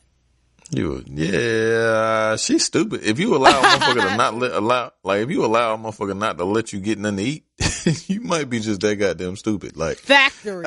You know what I'm saying? Like I don't. It's hard to believe, but I could believe it if that makes sense. You know what I'm saying? Like it's a certain type of woman out here. They was talking about the psychological shit. You know what I'm saying? That nigga put them parameters on that bitch. That bitch was a mouse in a maze. Damn, mouse in the maze. You right. For real, like, that motherfucker tell you when a grown ass motherfucker can eat, like, hell no. You got a house full of motherfuckers in there. Like, you know what I'm saying? You got a house full of motherfuckers. Y'all watching the game. That nigga was crazy, man. He thought he was fucking with Space Jam posters. That nigga is fucking nuts, man. That shit was like, crazy. You fucking little girls with mad Space Jam posters and Michael Jordan like looking at your ass fucking and shit. What the fuck is wrong with you, man? Bruh, you got a whole goddamn bed in the recording booth. Yeah, you had a fucking baby orgy. You had a kid orgy. That nigga crazy. You are the devil. You have a kid orgy. And you made recording that shit, so your nasty ass be watching that shit. Yes. Which was the detriment to him. Like, he recorded everything. And I don't know if you watched that episode, but he went to his man's like, yo, like, I can't stop recording. But just like killers, pedophiles, all these people, they like trophies. And that's what they was talking about. I watched enough shit about criminals to know that they like trophies. Like serial killers and shit, yeah. Yeah. I fuck with that serial killer shit. They like trophies, so like that's what he had, even though he knew his level of fame. But it's kind of like, you know what I'm saying, like we were building a monster. Because like even when we were talking about the you sent me a link today where Dame Dash was talking about it, but last night I think it was on one of them later episodes, they was just like, oh, when he got acquitted or whatever the charges and he did the not guilty. He was not guilty, and it automatically popped in my head like, Jigga, Kelly, not guilty. I'm like, damn, completely Jigga, forgot like, about that shit. Like, totally completely forgot about it until that shit, like, they played until Nick Cannon was like, nigga, y'all was in there too. And they did a whole album, 2 albums together. This was after the fact. Right. Hov and fucking Kelly did 2 albums. Fuck, that's what I said, like, fuck, like, damn, that's like, in the pile too. This motherfucker is a piece of shit. Like, I had literally, like, had to take music off my phone because, like, and my phone was petty as fuck too on fucking, like, on Friday, like 3 fucking R. Kelly songs came, like, back to fucking back. I'm like, nigga, I ain't even know I had this shit on my phone. Like, nigga, like, I was like, this motherfucker ain't shit. Like, yeah, damn. Listen, R. Kelly, TP2 was my shit. Then, he kind of came out with that Chocolate Factory shit, all that. We still letting this nigga thrive. The nigga pulled me back in with the Black Panty shit. That was my shit. After TP2, that was my next favorite shit. That Black Panties album that came out maybe like 6 years ago. That shit was dope as fuck. And I'm like, I'm thinking about like when they talking about us, basically us letting this nigga get away with it. Like over the years of him putting out work and us still, you know, because I had my apprehensions, but it was kind of like I would go in and out with my opinions. You know what I'm saying? And I'm willing to admit that. Like, hell yeah, me too. I went in and out with my opinions because I was disgusted. But I heard the explanation today. Like, for me, it kind of resonated with me. Like, dude who do Hip Hop DX named Justin Tucker or some shit. He was saying like, the sex tape. It really didn't, it was like, damn, this nigga old as hell fucking this little girl. But like, I was maybe 18 or some shit when I seen it. You know what I'm saying? So like, and I was around mad older niggas that, you know, like all my niggas was like 23, 24, 25 type shit. And they was fucking like 18, like somebody, you know what I'm saying? Like, so it won't like too far of a stretch. So like, yeah, it was wild, but it won't like, I knew mad little fast little bitches that was, you know what I'm saying, like 14 and 15. Yeah. Not saying that I was having sex with them or they were, but you could just see that they was around and shit. You know what I'm saying? So it didn't really hit me like that. So I was like, you know, I kind of dismissed it. It is what it is. And then you move on, right? And then information wasn't as prevalent. Yes. Right? So it took forever for shit to come out. So like, you know, you had your news reports and your MTV news and your fucking, you know, I guess at that time 106 in Park, but they won't talk about no fucking sex tapes and shit. So you had your BET news and shit. Like you had your, you know, your news mediums and shit, you know, for random reports, but it wasn't as in your face and you weren't like you didn't get news fucking 30 seconds after it happened. You know what I'm saying? Right. Like, so, and with the music aspect of it, like, you know, we didn't get music as often as we do. So like when a project came out, like you sat with that project, you learned that project, you loved that project for over a year, 2 years, whatever, until the next one came out. So like for me, I guess, and you know, and like I said, even with the Aaliyah thing, like I was fucking 15, you know, I wasn't even 15. I was 13. Wasn't even 15 because I think I was the same age as Aaliyah. Yeah. So you were like a little 13, bit younger. 12. So I remember it coming on MTV News and all that shit like that. But I ain't think nothing of it because again, I ain't think that the nigga was 27. I thought maybe he was, you know, 21 tops. I ain't really give it, you know, enough credence or relate it to him and her being, you know, so far apart. But I was like, whatever. And then she moved on. She, you know, doing her thing. She's a whole star. You know what I'm saying? Like, so it just never really like hit me as much. But now, like, as an adult with a whole family and fucking the whole goddamn bills and shit, like, you was 30 as fuck. Like, you was goddamn with high blood pressure and shit. Yeah. Like, you was nigga 51 now.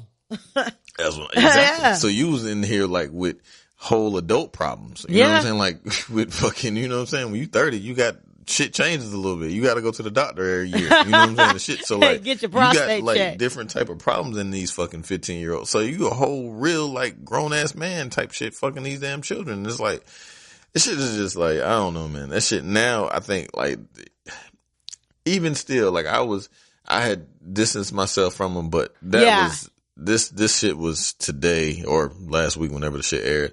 That shit was the nail in the fucking coffin for me. Like that motherfucker, like, cause it was just the combination and compilation of it all. Yeah. Like just seeing it all that was a great once, way to like, put it. Fuck. You know what I'm saying? Like that shit was just a knockout blow, and that shit, like the first episode I was done. I was like, oh, this nigga's a fucking piece of shit. And then that second one came on, I said, God damn. Yeah. Like, this nigga, like, you deserve to die. Like, you deserve to die. Think of watching 6 hours of it back to back to back to back I couldn't. to back. Like, when the second one went off, like, cause they restarted, cause it was the first night, the second one came on, and then they started, you know how they do, like, Lifetime, y'all shady as fuck Lifetime for having the Aaliyah documentary come on before the, I didn't know like, that. they originally aired it with the Aaliyah documentary, and then like, and that was a Lifetime movie too. 7 to 8. Exactly, that's my point. Yeah. So like, they had that from like 7 to 8, 8 to 9, and then 9, that shit, Surviving R. Kelly. I was like, this is fucking, so this shit come on, and I'm like, Like, he got his goddamn, they got his fucking teacher, like his school teacher telling him she in a wheelchair, like, school. your sins gonna come back to you, bro. Like, that motherfucker, like, was telling your ass to get the fuck from around there. Yeah, get from around here. And she said that, like, get your ass the hell from around here with these little ass girls. You know what I'm saying? Like, that shit's crazy, man. Goddamn. That shit was just too much, man. Yeah, it was super too much. I didn't know that he had like that many women. I didn't know that basically he had a wife and 3 kids and they never saw any of this shit that was going on. Like, she was just like, she's seeing this shit on the news. She like, when did he have time to do all this? When is he having time to molest, rape, or sexually assault multiple girls in the house, and have a wife and make hit songs and tour? Like, nigga, you gotta have a team. For sure. And that whole team got to go down. And they had so he had a couple grown women that he recruited. They had one bitch named Kitty Jones. She was a DJ. She was 33. He had another bitch that he got when she was 35. And they were just like super R. Kelly fans. And they thought that they were, in relationships with R. Kelly. But the crazy thing about these women is that y'all talking about, I mean, I didn't really know about the sex tape shit. You the same age as me. How the fuck you don't know? You definitely know about the sex tape shit. Like, how you not Even know? if you didn't watch it, you know somebody that had it. Like, that shit was every fucking where. That shit was everywhere for the past 20 years. Like, even if you didn't actually watch the sex tape, you know that's what R. Kelly is known for. I don't care what song come on or whatever the case may be. There is not an instance that really goes by where R. Kelly and him either liking little girls, pissing in that little girl's mouth. We let a grown man piss in a little girl's mouth and moved on. That shit's crazy, bro. And it's not even like so my argument has always been for all these years, and especially I've had this argument with so many niggas. And they just like, oh, girls fast now, you never know. Nigga, that little girl looked like a little girl. She didn't, it's not like she was some overdeveloped, these kids we got now that's on these hormones, that's in these milk and the wild chicken. Shit about it is that she was fucking him like a grown ass woman. He trained her. That's what I'm saying. Meaning that he had been fucking her for a very long time and taught her how to have sex. But that's what they talking about, like in, like 4, 5, 6, all that, like his training process. And he literally says, based on these women, like, I'm training you. Do this, moan this way. Do this. He took the one girl virginity from the back. And he knew she was a virgin. Jesus. Like, how you bend a virgin over and fuck her from the back the first time? Like, you gotta be a monster for that. For sure. And she was like, I mean, it was uncomfortable. She was like, it was my first time. So, it's your first time. I don't know how niggas do it, but when women have sex for the first time, I've rarely heard a woman be like, oh yeah, it was dope as fuck. Like, you kind of laying there like, you like, wait, this is what everybody is talking about? It gotta take a few times before you like, oh, this is what everybody's talking about. Yeah. So, I mean? Like, so it takes a while, like, for you to know this girl is a virgin and do that, like, it was just, bro. Cause it's R. Kelly. Cause it was R. Kelly. That's what they all say. Cause that motherfucker made, I believe I can fly and shit. Yeah. They talked about that. So they talked about the dynamic between him making like these raunchy songs and making the I Wish and I Believe I Can Fly. I definitely sung I Believe I Can Fly at my elementary graduation. Nah, nigga, not elementary. I think it was. Nah, that shit came out during Space Jam time. You were definitely not in elementary school when Space Jam came out. When was it? Nigga, Space Jam? Like 1993? No, you were not in elementary school in 1993. And that shit didn't come out in 1993. I was in the 6th grade in 1993. Think about when the Space Jam sneakers came out. Nigga, I couldn't afford the sneakers then. Concords. Right, I know. I'm just that was saying. Like 96, 97, my nigga. Okay, then I must have sung it in junior high. High school. It wasn't high school. It wasn't high school. It definitely was high school. I Believe I Can Fly. Let me see. When did Space Jam come out? Like 97. Hit 'em high, hit 'em high, hit 'em high, hit 'em high, you hit 'em. That was Red and Meth and all that shit. That shit was like 97. Oh, it was 1996. Yes. Then I must have sang it in junior high school then. Cause I graduated in 1998. So in high school? Well, how did I sing that? We definitely sung that song. Did R. Kelly have another song besides I Believe I Can Fly? I feel like we sung an R. Kelly song in elementary school. I need to revisit that. Nigga, R. Kelly came out when you was in the elementary school. Y'all was singing Vibe. You got that vibe. That's what singing Vibe. Give it that honey love. Honey love. That's how you know you went to DC. You was a DC nigga. That's a hood school. Nigga singing Honey Love. Nigga singing Honey Love. Now, that's funny. Hey, that's super funny. So I need to get my times together. But I do feel like we sang that, or I just made that whole thing up. Yeah, you definitely made all that up. But whatever. It's good for whatever. Sake of argument. Hey, so one of the you thought you created the song. I thought right. Yo, when I heard one of the latest girls, like the newer girls, say that R. Kelly gave her herpes on national TV, I said, it's going down. Like, they taking him out. Like, they had to give her a check to be like, yeah, I got herpes. Like, I didn't see that part. From R. Kelly. Yeah, because that was in, like, I know he gave one of the girls mono and shit. Like, the girl almost died and shit. He gave her $1,000. Yeah, that's another girle he got pregnant. That's Melinda or some shit like that. That was in the first couple episodes. The Hispanic one. She didn't age well either. Oof, poor thing.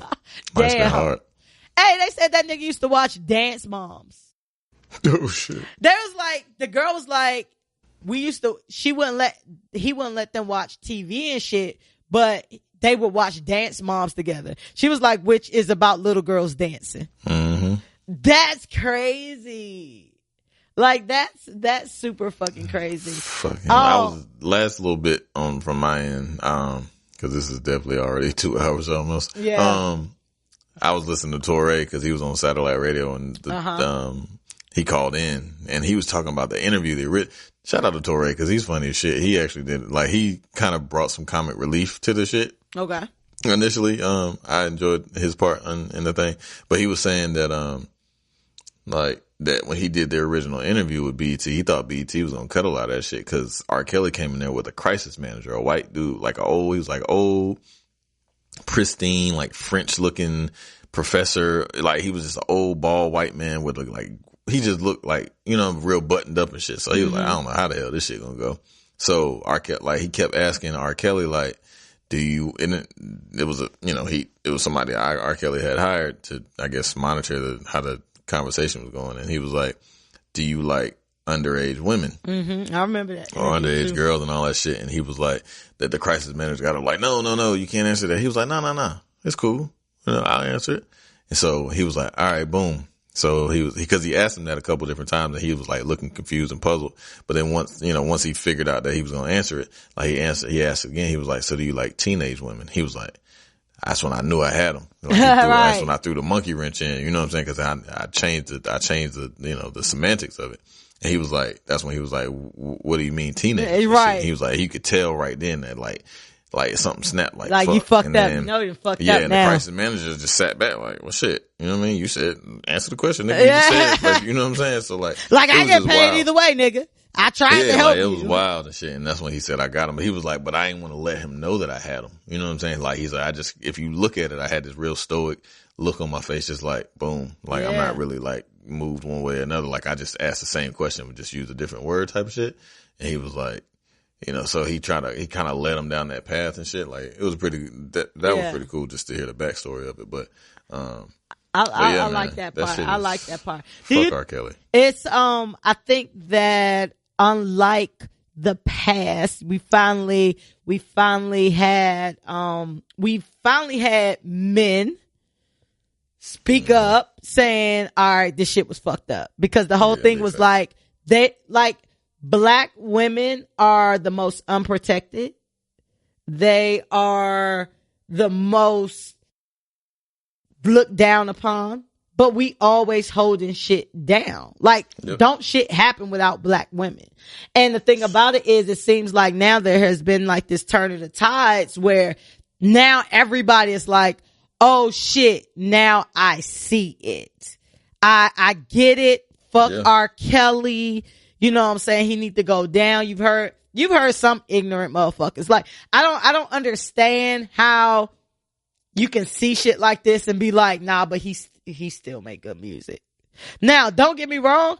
R. Kelly is a musical genius. I don't like using that word very often because I feel like it's thrown around. I don't feel like Kanye West is a musical genius. I feel like a lot of people can do what Kanye West do. But I do feel like musically, R. Kelly is a genius, but just because you're one thing doesn't encompass your whole being. Like, everybody got a talent. You know what I mean? Like, no matter who you are, you got a fucking talent. I don't care if it's motherfucking bouncing a ball on your ass. I don't know. Like everybody has a talent. So that doesn't negate the fact that you're a horrible person just because you have this particular talent. And then we're talking about why black people didn't want to cancel R. Kelly.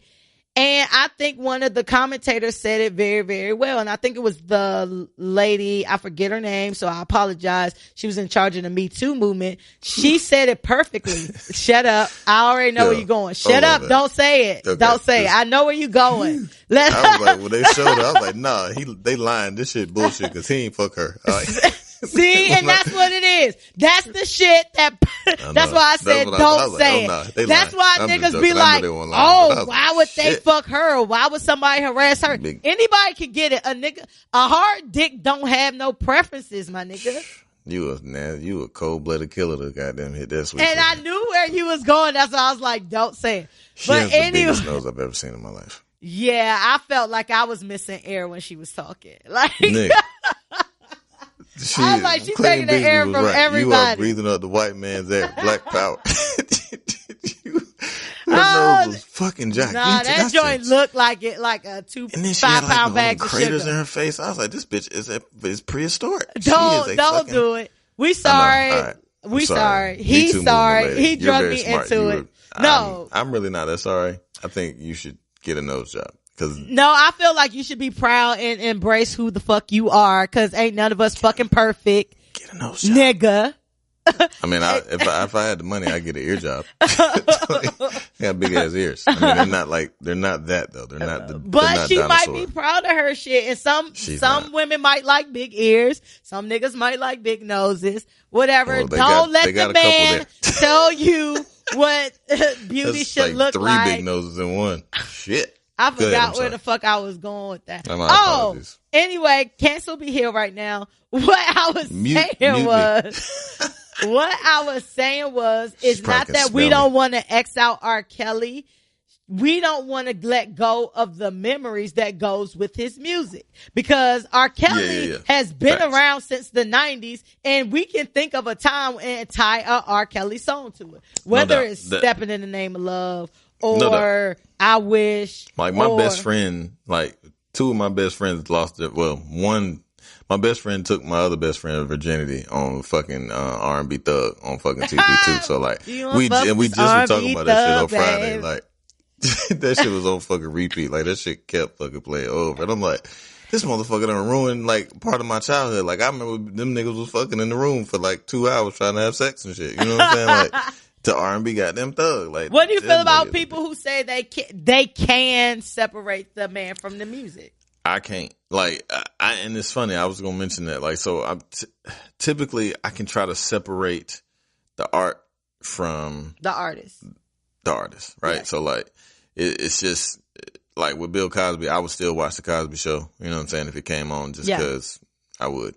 But for this, I just can't do it. Like, I can't even fuck with bro at all. Like, I can't, like, with Floyd Mayweather, like, you know, and him having his domestic disputes, I still watch his fights and shit. You know what I'm saying? Yeah. Like, I don't really give a fuck because I'm not as invested in motherfuckers as, you know what I'm saying? But this shit was too egregious and too far out of bounds for me to Like, it's to the point of now where, like, I would probably try I could see myself, still off like, on that punching, nigga if you seen yeah, I would punch that nigga in his face. Yeah. Type shit. Like, he deserves his ass whooped. Like, Yeah. he deserves much more than his ass whooped, but at the bare minimum, like I would see that nigga and feel some type of way, like, damn, nigga, you a whole goddamn, like, you are a fucking, and it's more so, I think, just because it's black women that he's doing it to. You know what I'm saying? Like, I mean, maybe, you know, some Spanish girls here and there, but, like, you are a fucking pervert to my women, to the, you know what I'm saying? Like, to and mothers, children daughters. Can't protect themselves. Yeah, man. Like, they're called children for yeah. a reason. Yeah. They don't have the mental of capacity to make certain decisions.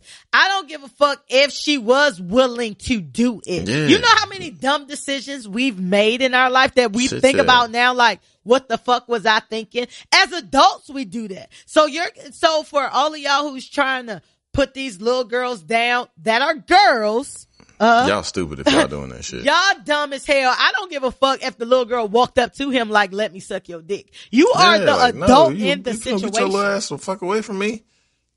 Yeah. Fuck, man. Yeah. Like, for me, as far as R. Kelly is concerned, I had really gotten my stance about him, like, on a solid level after the cult shit had came out. But now that I see this, I'm totally off of that. Like, I'm 100% off with it. I can't fuck with it, because the difference to me personally between a Bill Cosby and a R. Kelly is that Bill Cosby was acting out somebody else's shit. So when I'm watching the Cosby Show, I'm watching Heathcliff Huxtable. Yeah, for sure. R. Kelly's music is basically the soundtrack to pedophilia. Yeah. And if you rocking out to that shit, if you listening to that shit, if you having sex to that shit and not feel away, you probably a fucking pervert too. That goes to all you women and you men. I saw somebody post a happy birthday to R. Kelly today. You know what I did? Because I feel that strongly about it, I unfollowed their ass. Because I can't fuck with your vibe. If you don't fuck with children, I can't fuck with you, my nigga. Yeah. And I seen people like, well, why didn't you why didn't you cancel him back in fucking 1998? Like, nigga, I didn't think of it like that, and I should have, like, in retrospect. But shit, I was a child. But you was a child yourself. Yeah, and it's about evolution. Just because you felt some way once, don't mean the day of reckoning doesn't have to be the day of it. Like, it can come at a later time. You know? Right, as long as you get there. Y'all niggas still not there. So y'all got all this information. What else do you need? Yeah. What else do you need? Y'all probably the same motherfuckers that take your daughter to R. Kelly still hoping that she gonna get on. Y'all basically, all y'all parents, y'all sold y'all daughters to R. Kelly. I ain't talking about the kids that went off and the parents that didn't know what they was doing. I'm talking about the parents that basically was just like, yeah, I knew, but I thought it was gonna be this, and this. When you already know that nigga history. And I think that it's sinking in a little bit more because Dream Hampton is a part of our community. Mm-hmm. And I feel like if it was a white person doing this documentary or something like that, it probably wouldn't have the same impact, because it goes back to what I said about us feeling the need to protect black men. Notice it's black men, not black people, black men from society, because yes, society is definitely out for black men. But that don't mean black men get a free pass. So for all of y'all who are saying, oh, what about Harvey Weinstein? What about all these white people who did these things? All lives matter. That's all lives matter. That's very much so all lives matter. Yeah, them niggas need their day too. But we can't say, oh, you don't get punished because they didn't get punished. Event. Like, where this is isolated, like that, like, yeah, man, that shit pissed me off. Like, what about Hugh Hefner and all that? Yeah, nigga, what about them? Let's talk about them later. But let's deal with what we fucking got right now. We're not talking about we're talking about fucking this particular thing. We're not talking about every fucking else. Right, thing. You know exactly. Like, fuck up, man. Right, that's like I'm raising money for breast cancer. Like, well, what about all cancer? Well, what about AIDS? Well, what about? We're not talking about that shit. We talking about this. Like, fuck up, nigga. You get your turn. Like, that shit, that whatever they've done definitely warrants. But even still, those were grown ass women. Not trying to separate the two, because fuck shit is fuck shit. But I think in the hierarchy, children have a little bit more of a priority in terms of being abused sexually. Yes. Just my thoughts. Yes. I agree. And there is a grooming process. And all of them basically said the same thing. He came in, he was super nice. He made them feel comfortable. He got all of them to a point where he slowly started to insert things. And that's what manipulative people do. Yeah. They slowly see what they can get away with. And they slowly, and you like, oh, well, this ain't that bad. Well, this ain't that bad. Well, this ain't that bad. And next thing you know, you fucking pissing in a bucket in the corner, trapped inside of a house. Trapped in the fucking closet is a goddamn, like, yes. That's my thing. Like, everything nigga, was in the open. Like, this nigga is a, like, AJ nothing but a number. Killer. Like, he is a serial killer. He is fucking, like, you know what I'm saying? Like, he is literally, like, parading his fucking fuck shit. Like, nigga, he got trapped in the closet. He had bitches trapped in the goddamn closet. Yes. Look, I'm gonna tell you what was crazy for me. And I was an Aaliyah fan. Nigga, but for whatever yeah. reason, AJ nothing but a number didn't sink into me the way that it did last night. Swear to God, bro. That's why I was like, this shit is too much. This shit is fucking my whole childhood. Like, my whole childhood is just fucking spent. Like, and AJ nothing but a number was my shit. But that just goes to the teenage brain. I'm not thinking of it like that. But the other part about that is, you and I, we were teenagers during that time, or children during that time when that song come out. Why did y'all adults let this little girl sing about fucking with an older man and we going all the way? Why did your uncle? Your fucking uncle, her uncle was this nigga manager. Yeah. Like, fuck are you, like, the fuck is niggas talking about, bro? Like, your goddamn uncle. Like, nigga, that's what I'm saying. Like, niggas is leading this nigga. Like, he got wide open alley oops. Like, niggas is throwing lobs off the backboard of this nigga. And we kept letting it happen. Yeah, we kept letting it happen. These niggas are assisting like fuck. Like, oh, you like little girls? Well, shit, I got this little girl for you, man. They was getting flued out. My whole family, like my immediate bloodline, like goddamn the motherfucker that got the same blood as me type shit. These niggas crazy.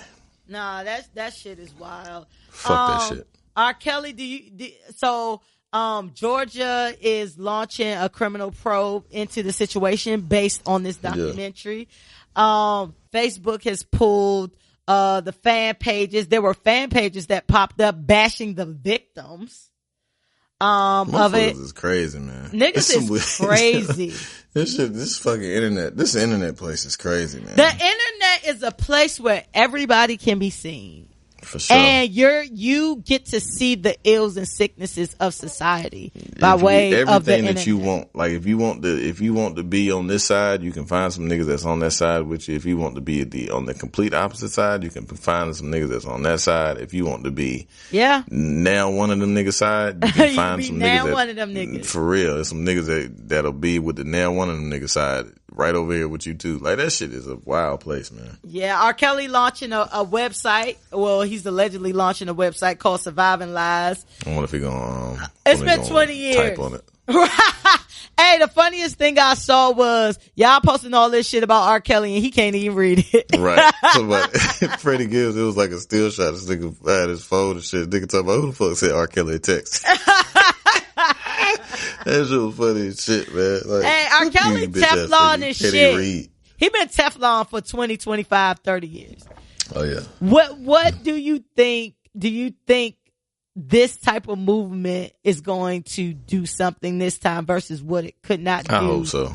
I pray it does. Years. I pray it does. I mean, every dog has his day, and all dark comes to the light eventually. I mean, his dark has definitely been in the goddamn on the sun, but I think it's time if it got something got to shake, man. Yeah.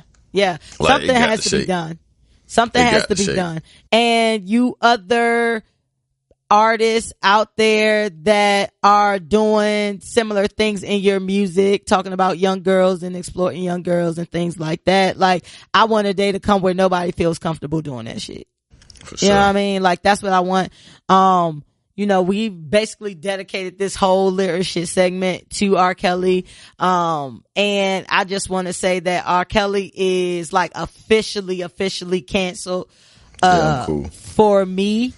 And if you have been a victim of sexual assault or sexual abuse or anything like that, speak up. Don't wait. You know what I'm saying? And if you are a parent and your child comes to you and say that shit, don't be a fuck ass parent. Cause without parents, who do kids have? Like, your parent is your fucking first line of defense. And if your parent ain't defending you, then what the fuck? What do you have? Like, it's just the worst. This is absolutely shit. And R. Kelly, die slow. For sure. For sure. That's all I got. You got to wrap up for that? Nah, man. Like I said, I mean, you pretty much put a button on it. Fuck you, you bitch ass nigga. Yeah. So. Fuck R. Kelly. We over Factory. You. I don't know what's going on with y'all niggas in Chicago who think y'all gonna just do. I think they want to play with our emotions and feel like they can just do whatever the fuck they want to do in broad daylight and not give a fuck. And we gonna still support they shit. Nah, the time is now. Y'all niggas from Chicago need some fucking meds for real. Like, yeah. Y'all need some meds between they said between the Bears, Kanye West, and R. Kelly, like Chicago losing like fuck. Yeah. From a celebrity standpoint. But yeah, man, that was litter shit. We gonna move on and hopefully get to a slightly funner type segment. Is Ain't Shit in 2 cents. Ain't Shit in 2 cents is our listener letter segment, where we give advice to listeners who clearly don't care about taking advice from people who drink a lot. We still drinking in 2019.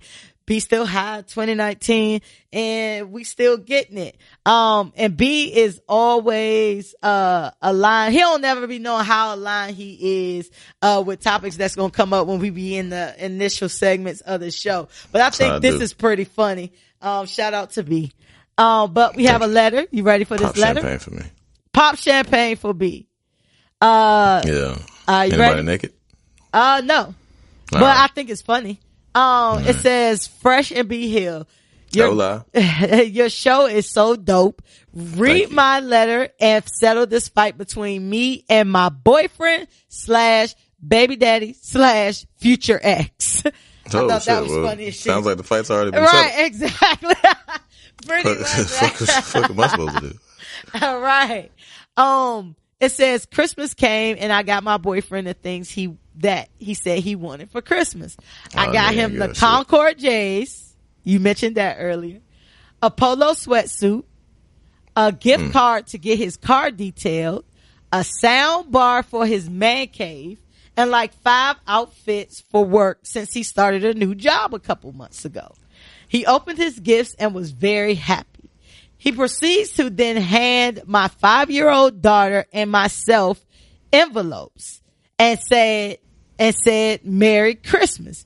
Each envelope contained a plane ticket to Orlando. And he yells, "We going to Disney." You mentioned Disney earlier. Yeah. He yells, "We're going to Disney." My daughter lost her mind. I thought it was cute. I thought it was super cute until then it says ... I realized that this nigga didn't get shit else for me. I instantly got an attitude, but I held my tongue for my daughter's sake. A little later, he asked me what was wrong, and I told him that Disney was not for me. It was for our daughter. I had to go regardless because you were not going to take her by yourself. He is looking, hold on. He is looking at Disney as a present for me, and it's a present for our daughter, which I'm glad he got that present for our daughter, but it has nothing to do with me. I told this narrowhead bastard all I wanted for Christmas was a gift card for the spa and some workout attire. He said that his gift was a family gift and I am being ungrateful. Am I being unreasonable or ungrateful? And this is signed Nija T. Nija T. What up, Nija? Thank you for listening. Thank you for your color commentary. Yeah. Good question. That is interesting. My boy probably not for nothing. That shit probably costs a little. It ain't no problem. That shit costs a lot. Like, so, I mean, maybe shit. I don't know. It depends. I mean, if he ain't have it, I'd be like, yo, that's all I had, and I wanted to take, you know what I'm saying, my baby to Disney World, and like he kind of prefaced it a little bit, I think, or maybe explained it a little bit. But I mean, I understand everybody want to open up something on Christmas, but at the same time, like, he probably spent like 5 bands on that shit, like between tickets and flights and tickets to get to the actual, and hotels and tickets to actually get in the park. So he spent a nice little penny, you know what I mean? Depending on however y'all decide to get there. But, I mean, yeah, maybe, I mean, I probably would have seen if I could sneak a spa gift card in there, you know what I mean? But, yeah, that's tough. Cause I already know he spent some money, like, trying to get y'all down there, you know what I'm saying? Trying to get the baby down squad. There. Yeah. So, yeah, that shit is tough. I guess, you know, hopefully he'll spring something on you. Maybe when you get there, it might be like a late Christmas present, but, yeah. Yeah, that's it. I don't know. That's all I got for you. That's all B Hill got for you. You stumped me. I feel as though, that was definitely not a gift for you. I think he definitely wanted to, I think it was a family gift. And that was cool and everything, but it was more so a gift for your daughter, unless you said you wanted to go to Disney. Basically, y'all are the caregivers for the daughter. So, like you said, he can't go to Disney without you. So he had to get you a ticket. You know what I'm saying? So it ain't really a gift. It reminds me of when niggas get their wives or girlfriends shit like vacuum cleaners and skillets and shit like that. That's for the house and shit. That's not for me.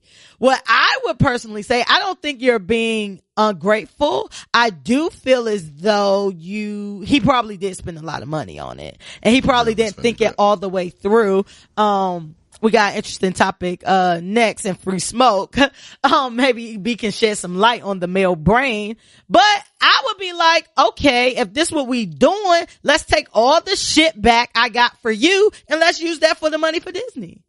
Let's use that for spending money on Disney. I bet he ain't gonna go for that shit. Yeah. You know what I'm saying? Let's take all that shit back and let's use the money for Disney, since I was gonna say that, like, take some of that shit you bought his ass back. Right. I feel like, I definitely feel like he could have gotten you something and not present this gift for your daughter. And don't get me wrong, I know Christmas is very materialistic. It's a very materialistic commercial holiday, and it deviates from the real meaning of Christmas and the 3 wise men and baby Jesus and all that. However, this is where we are right now. You tried to do a great job for your daughter, which we commend you. That's dope. But just put it like that. Be like, babe, I got these tickets for Disney, and if it is a money issue, I got you next pay period, or I got you next month. Don't try to disguise some shit for me and it ain't for me. Yeah, don't put a period on the end of that. Right, that's what I said. You should have. Don't pee on my leg. Tell me it's raining. Like, for no, sure. Like, don't do that. So I get why you kind of have an attitude about that. You know what I'm saying? And I know that a lot of women express what they want because men don't listen like that. You know what I mean? Like, they be like, oh, I don't know what she want. But she been talking about this shit all day, and then you get her an exercise bike or some shit. She gonna be offended by it. You know what I'm saying? But I definitely say, don't make him your future ex, because he sounds like a really good dad. He sound like a good nigga. Yeah. He sound like a good nigga. He just got a man brain. You know what I'm saying? Yeah, like, for sure. He ain't really thinking about it that deep. But I definitely feel like, when he get a little bit more money, he should definitely treat you to some shit. But I definitely feel like you have a valid reason to feel a way about that. For sure. Don't break up with a nigga though. He's a nigga. He just had an error in judgment. You know what I mean? And hopefully he'll take care of you when y'all get to the outlets. I'm sure they got some outlets in Orlando. Outlets. Go outlet crazy. She gonna get some motherfucking Mickey ears and be on them teacups. And then fucking you get a $18 hot dog. Shit. Oh shit! Damn, give me the $18. Yeah, I'll make that shit work. Maybe bring some sandwiches. Right, give me $100, 5 hot dogs worth, and let me go get my spa gift card so I can get me a motherfucking massage or whatever you gonna get. But Naja, my final advice is, don't break up with him. I don't think that you're being unreasonable, and I think that you definitely deserve something for you. I'm not a parent, but B Hill might can speak to this, but what I see with a lot of parents is they get so caught up in being parents that they forget that they are in a relationship. Right. You know what I'm saying? So you start thinking of your wife or your girlfriend as the mother of your child versus your wife or your girlfriend. You know what I'm saying? So, you just gotta work with him, but he seemed like a good dude. Yeah. My boy, Hold him down. Hold him down. Hold him down. So hold him down, teach him better, just be very direct. Yeah, just be patient with him, man. He's just a man. He don't mean no harm. He don't mean no harm. Naja, let us know what you did or how that, turned out for you. Sure. If y'all want advice from us, I think we getting better in 2019. It's only getting better. We might be like Dr. Phil in this bitch when we got Dr. Bill and Dr. Fresh. I was going to see how that went. Look at 2019, baby. I'm big on better. Hey.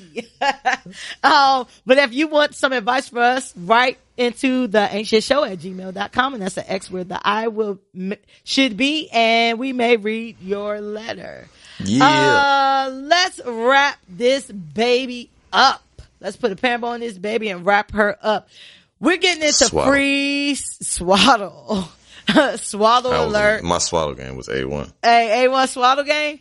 Baby looking like a burrito out this thing? Yeah, Chipotle all day with your twins? Yeah. I used to fucking swaddle the fuck out of them niggas. Hey, I saw on IG with your wife joint today. I saw look like your baby boy was swaddled in the thing. Yeah, like all you saw was his head and shit. Nigga crazy. But we getting into free smoke. And y'all know free smoke. Welcome to any of the new listeners to the show. Y'all want to listen to us in 2019. Bring a friend, tell a friend to tell a friend. But free smoke is where we talk about any hot button issues, personal topics. It can be anything from politics to petty. We do what we want in this segment. And today we're talking about Venus versus Mars. How this topic came about is that with the new year coming about, a lot of people are professing to be in relationships or manifesting relationships and love and all of these things. And I thought it would be a good idea if B Hill and I could give you guys and you girls some inside knowledge about how the male and female brain works. We're trying to make sure y'all win in 2019. And we just happen to be male and female experts. Yeah. Sure. And whatever X we and Y say, chromosomes in his bitch. hey, XY, yay. Because women got two X's, right? It's two X's for women. I don't know. I think so. Because the male has an X and Y, right? That's what makes. And women have two X's. I don't know. I don't know. If you're a geologist, if you're a fucking biology major, right? Let us know about them X and them Y's. All I know is I got vagina over here, and B Hill allegedly has a penis over there. So it's a penis, all right. But we want y'all to win. So of course the tips that we given are from our perspectives. So we know that there are outliers and there are not all men or all women fall into this category. But I think in our 30 plus years of living and being men and female and knowing men and women, we've learned a lot. So B, what's your first tip to women about the male brain that they should know, or tips when dating a man that they should know? What's the first one? Me being as fortuitous as I am. Fortuitous, word of the day. For the 19 and the 2000 and 20. It was actually, my first one was just actually, that, like, don't charge it to the brain, not the heart type shit. Men don't think like women, so we're not as thoughtful and is I guess emotional. I won't say emotional, but just thoughtful. Like, we don't really go, like, for me anyway, I can only really speak for me, but like, just because I don't like hear everything that you say, I try to, but I don't necessarily do that. So I'm more of a person that like, just tell me shit and then like, I'll get it done. Like, I try to be like, for my wife, like I know she's been talking about getting like a tattoo cover up and shit for mad long. And like, I tried to, like, me being thoughtful, man, like tried to get a damn, this nigga named Good Trip, who's fucking super booked and talented, clearly, because he talking about a goddamn, you want to schedule an appointment for March. I'm like, oh, no, I don't, because it's Christmas, and I was trying to come in this motherfucker on Christmas and get her a tattoo, or like, you know what I'm saying? So, but I guess like my thing is like, we don't think like women, and most of us don't, in terms of like, things that women like hold near and dear. You know what I mean? Like, so charge it again to our brain, not our heart, because we mean well, but we just don't necessarily think like y'all. So like when anniversaries come up or some other, you know what I'm saying? Like we may not necessarily go above and beyond or what you may wanted to do, but we try, and you know, like whatever we do typically is heartfelt for the most part. Just may not have all the thought process behind it. Got you. Well, I'm going to match up my number 2 with your number 1 because I think they are aligned. Women want you to listen, pay attention to what's being said. A lot of things y'all say, charge it to the heart and not the mind. It's just because y'all don't listen and y'all don't retain. 9 times out of 10, women are way more communicative than men. So we're talking / emotional all the time, but we're telling you, you know what I mean? We're telling you what's going on. You like, oh, I don't know what's going on. And this information is good this is just the male and female brain. So whether you are a man who date men or you're a woman that date women or vice versa or whatever the case may be, this is just how the brain works. We want you to listen. And here's a tip. If you are dating a woman and you feel like you can't just listen because we will tell you everything you need to know, write the shit down. You have a notes section in your phone. I do that. Motherfuckers be talking. I write shit down. Ain't doing that shit. That's why we're trying to give you tips to succeed. You know what I mean? And that's what men do. They just dismiss the shit like, I ain't doing that shit. But then they complain about how they don't get the props because they don't listen. That was just perfect, B Hill. That was perfect. Man, it's true. You were just being very honest. perfect. Like, I ain't doing that shit. But we're trying to teach you how to be great. So if you don't want the tips, you don't want the pussy. Like you could get way more pussy. Maybe not you because you're a married man, but for y'all who are trying to date in 2019 and get in these great relationships, all you have to do is listen. If she says some shit like, oh, I really love such and such, or even something even more blatant like my girl Naja said, all I said I wanted was a gift card to the spa and workout clothes. You been a nigga knowing that how a nigga brain works. Hey, I never get her the shit she wants, or I never succeed. Your brain should pop and say, oh shit, I need to make sure I remember this some way, somehow. So then when it comes around to the time in which it's time to fulfill these obligations, you have it. That's it. Yeah, that's it. sure. Because here's the thing. You listen and hear what you want to hear at your job, don't you? Your boss don't have to tell you shit 15 times. Maybe 12. I don't know. Oh, well, then you have a good job. But normally niggas, your manager, your boss, whoever you report to, don't have to tell you shit 15 times. So you have the capacity to listen and learn and retain. You just do what you want to do.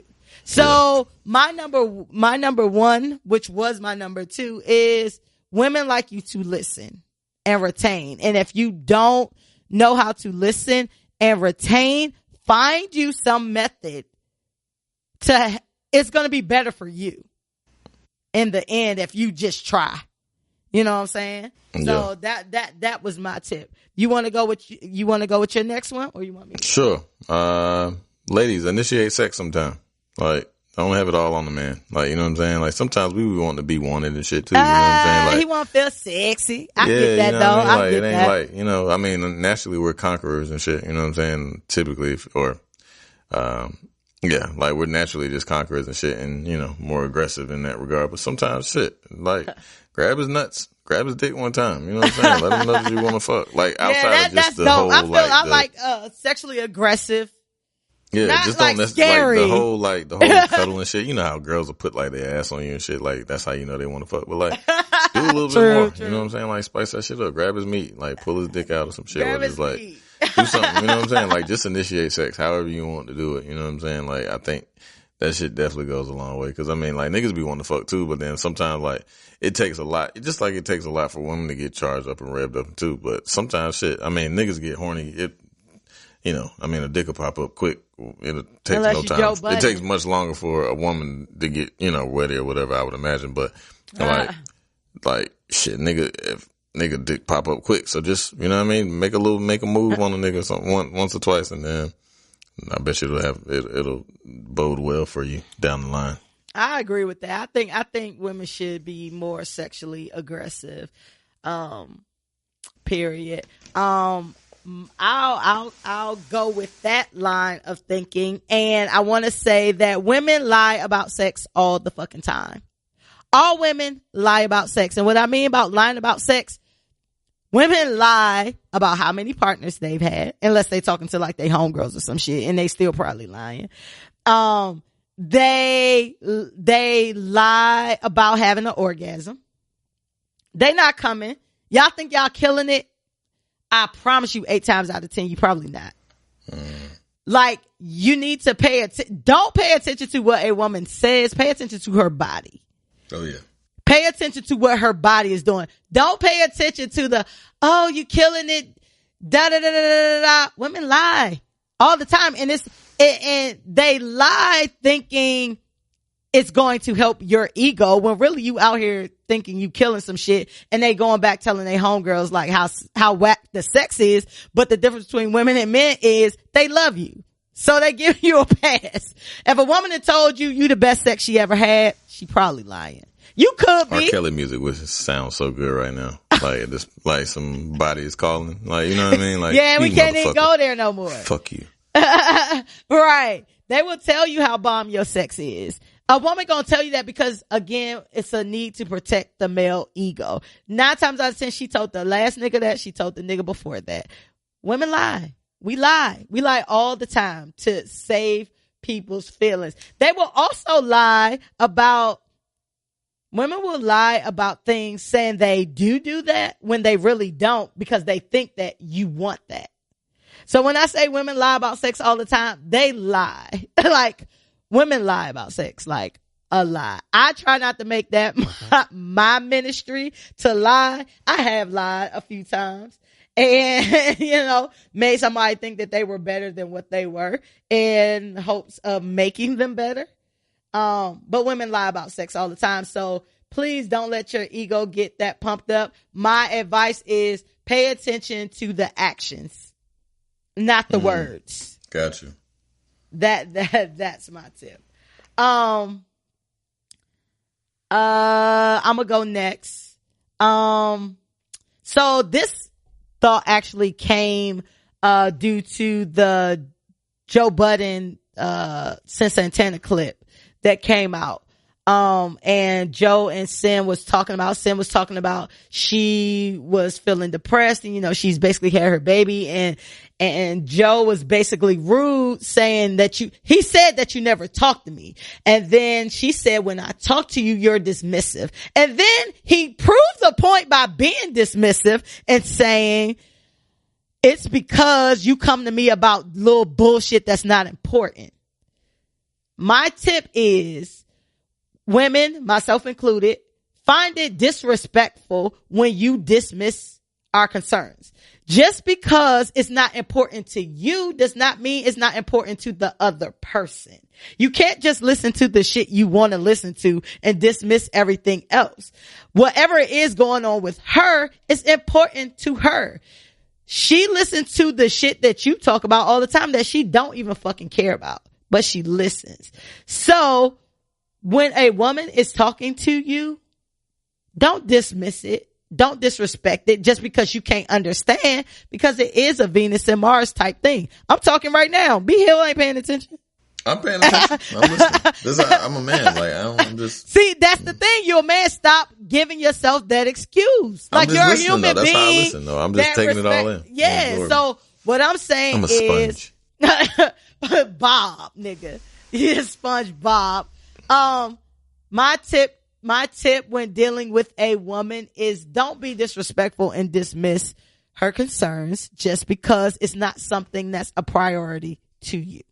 It's obviously something that's making her feel away. She's down. She's whatever. It has an impact on her, whether it has an impact on you or not. But let me tell you this. If it has an impact on her, eventually it's gonna have an impact on you. And you sitting there saying, "Want you grab a nigga meat or something?" And she like, "No, I'm fucking depressed. Like, I'm not. I don't care." Like, So that's my tip. What's your next tip? Mine is don't be fucking naggy. Like, don't be like, ooh, that's in line. Fuck. I like that. Go ahead. Like, just don't be naggy. Like, it kind of just goes to that. Like, yeah, I understand that you might be going through some stuff, but a lot of that shit do be like minute and fucking just like over exaggerated and shit. And like, just don't be worrisome as fuck.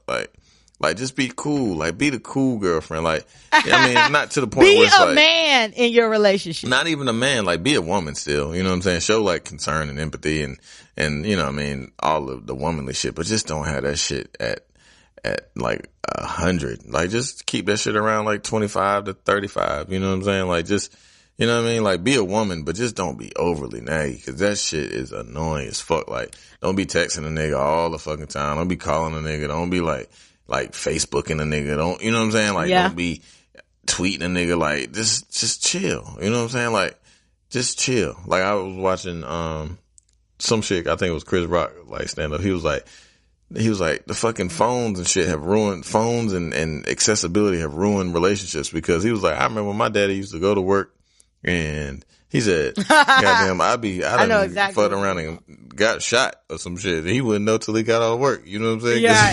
He was like, but now he's like, my wife texts me and like, I leave work, I leave to go, and she tell me she love me, and then she fucking texts me later on throughout the day and tell me about her day, and then fuck around and tag me on a Facebook video, and then fucking sharing videos to me. Like, he was like, it just be too fucking much. So my point is, obviously, that's to the higher degree, but at the same time, like, just kind of just chill. You know what I'm saying? Like, let a motherfucker miss you a little bit. You know what I'm saying? Absence makes the heart grow fonder and shit. Like, me and my wife, we talk.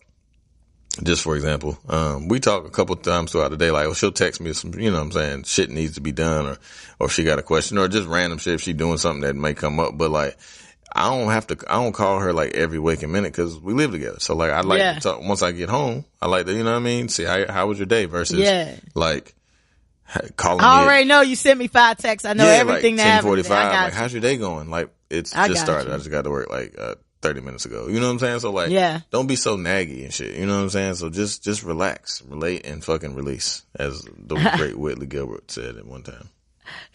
So my number 5 was actually on that same topic, but I'm going to comment on what you said first. It's very interesting that women, like, the guy that they have don't want to communicate all the time. But you know who do want to communicate all the time? That nigga at work that she called her work husband, that she's gonna eventually fuck. They text all the time. They talk about everything. So it's very funny to me how a man processes things when he's trying to get something versus when he has something. Well, we're conquerors by nature. So it's just a difference. So that's very interesting. But my number 5 was, what you consider nagging, we consider communication. And the only reason something is being, I'm not talking about the, like the texting all day long type shit. I ain't talking about that type of thing, because that can be excessive. I'm talking about shit where niggas like, oh, she always talking about this, always talking about the same thing, da da da da da. Cause you don't listen. If we told you one time and you retained that shit, we wouldn't have to repeat it a million times. And then when we have to repeat it the millionth time, it's nagging. When it's just like, nigga, all I'm trying to tell you is make sure XYZ happens. And what happens? You say, I ain't gonna nag this motherfucker. I ain't gonna say nothing, because I'm a communicator as well. And I'm just like, I'm gonna tell you something a few times, and if you still feel like you don't have it, that's when I'm gonna shut down. You know what I'm saying? I think I go from female to male real quick. Like, all right, I done told you this shit. I done did my part. I done did my due diligence. I done told you what needs to happen. Now I'm gonna shut the fuck up, and then I'm gonna let you fuck up. I'm gonna watch you fuck up. And then when you say you fucked up, I'm gonna be like, well, I told you, you didn't want to listen. Mm-hmm. You know what I'm saying? So the only reason, not the only reason, but a big reason why men think women are nagging, or a person dating a woman thinks that is nagging, is because she feels as though she has to constantly repeat herself because you're not retaining. So my tip to that is, grow your fucking brain up and retain some shit, my nigga. Like, it's easy. It's super easy. Last but not least, for my last tip, I want to give the tip so you guys and girls can be successful in 2019. Be honest up front. Just be honest up front. It'll save you a whole lot of time. And I promise you, 8 times out of 10, a bitch still gonna roll. If she like you, she still gonna roll, my nigga. Yeah. Like, don't come with all these tall tales and fabrications and things like that. Like, just tell a woman up front so that she know what she getting herself into. Whatever your shit may be. I don't have no particular shit. You know what I'm saying? Whether it's about your job or about your relationship status or about whatever. Yeah, I got a girl. I'm not encouraging cheating by far, but I'm just saying, if it is what it is, let it be what it be. You know what I mean? Right. So that she knows what role she has to play. Because women, unfortunately, lead with their heart. I'm not that person, but normally they lead with their heart. And if they like you, they gonna put up with your shit. So why make it so that now she finds out on Facebook that you got a wife through her friend's friend, and now she up at your wife's job telling her all the shit. Now all your shit fucked up. Right. Or you didn't tell her that you got fucking 5 fucking kids by 5 different women. And now she's finding that shit out. And now she's turning the fuck up. Or she found out this, and depending on the right woman that you get, she might fuck your shit up. She might fucking torch your fucking car. She might wait until excel your fucking car. Yep. She might come up to your job and get you fucking fired. Like, all y'all thinking about is this immediate gratification of getting this woman and swindling this woman, when really you didn't even have to swindle her at all. She was gonna do it anyway. She was gonna fuck with you anyway because she thought you was cute. And she liked the fact that you was honest. That's it. She was gonna roll. So my advice is, just be honest up front. I feel like being honest up front will save you a good percentage of fucked upness down the road. Yeah. For sure. What's your last tip? My last tip is, it's a combination of two. Like, let your man, like, be with his peoples and shit. Like, let your For man, sure. like, have his homeboy time. Like, you know what I'm saying? Let him go watch the game with his peoples and shit. Let him go to the strip club. Yeah. Like, just, you know what I mean? If he give a motherfucker some rope, like, you know what I mean? Like, to hang himself, basically. Like, don't let him. That's true, just too. don't smother him. You know what I'm saying? Like, just don't want to be up under him all the fucking time. Like, again, like, absence makes the heart grow fonder. So, like, he want to go out with his homeboys and shit. So all you got to do is trust him. You know what I'm saying? If he don't, like, obviously, if he doesn't give you any room, or if he gives you reason to believe that he's not trustworthy, but otherwise, like, let the nigga just have his own time, and I mean, obviously y'all gotta set have y'all's time together and shit, right, but especially if y'all live together and shit, like, let that nigga go out and stretch his legs a little bit, you know what I'm saying? Let his hair down. Cause I mean, like, even when y'all go out, like, people are 2 different people when they're with their significant other, and they're not. I mean, it's just the reality. That don't mean that like, they're a bad person. They're just it's just like person. You can, like, he might see a girl like, damn, she bad. That don't mean he going to talk to her. He just be like, damn, she fine. You know what I'm saying? Like, it's just certain shit that niggas do, and I'm pretty sure women have the same. You know what I mean? That sense of camaraderie that they do shit, you know, amongst themselves versus with their significant other. So just let a motherfucker, like, get their space and have their me time so that they can, like, you know what I mean? Make it, like, so they can just basically have a peace of mind for themselves and shit. Yeah. So that's pretty much it. I agree with that, because y'all are together, but y'all are not one person. Right. You know what I mean? And my whole thing about that is, it's like, so everybody in a relationship has that one friend that they don't like their girl or they gotta go out with.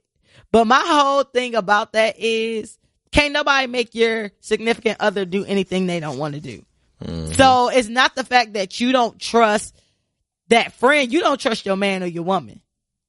If you scared, and if you don't trust them, then you shouldn't be with them in the first place. If you feel like you gotta monitor somebody and watch somebody all the fucking time, that's not a good place to be in. You know what I mean? So I agree. Like, y'all gotta have y'all own shit. Everything can't be the 2 of y'all all the fucking time. Like, that's great, and we gonna be home and we gonna cuddle, we gonna fuck, we gonna watch these Netflix, we gonna do all that.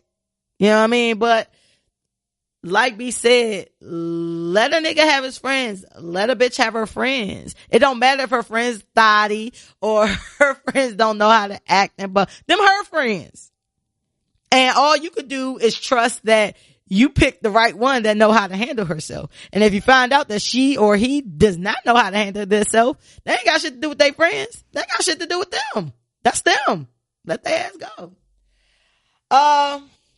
Hopefully that little bit of inside of a male female brain help y'all in this Venus versus Mars segment.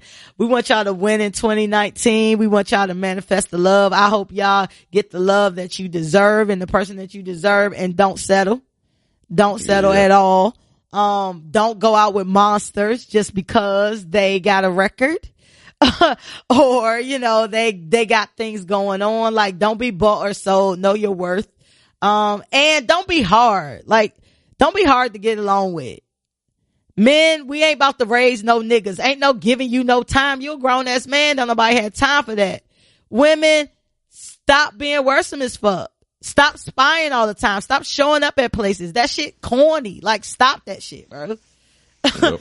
And I want to thank y'all for listening to our first show of 2019. Make sure you subscribe to the show, and y'all know where we at, the Ain't Shit Show. Where I will be on our social media, and that's Twitter and IG, Facebook. Y'all know we streaming on YouTube and Spotify and iHeartRadio and Apple Podcasts and Stitcher and all them great places. We trying to get bigger and better. Y'all already know that. You know what I'm saying? Write reviews. Y'all heard this before. Shout out to the new listeners. New listeners, tell somebody else. And, we like to end this show with a quote. And today's quote is, you will be amazed at what you attract after you start believing in what you deserve. And with that being said, until next week, I want y'all to be great. And in 2019, we still in Wakanda, baby. Y'all have a good one. Bye, niggas. Bye, niggas.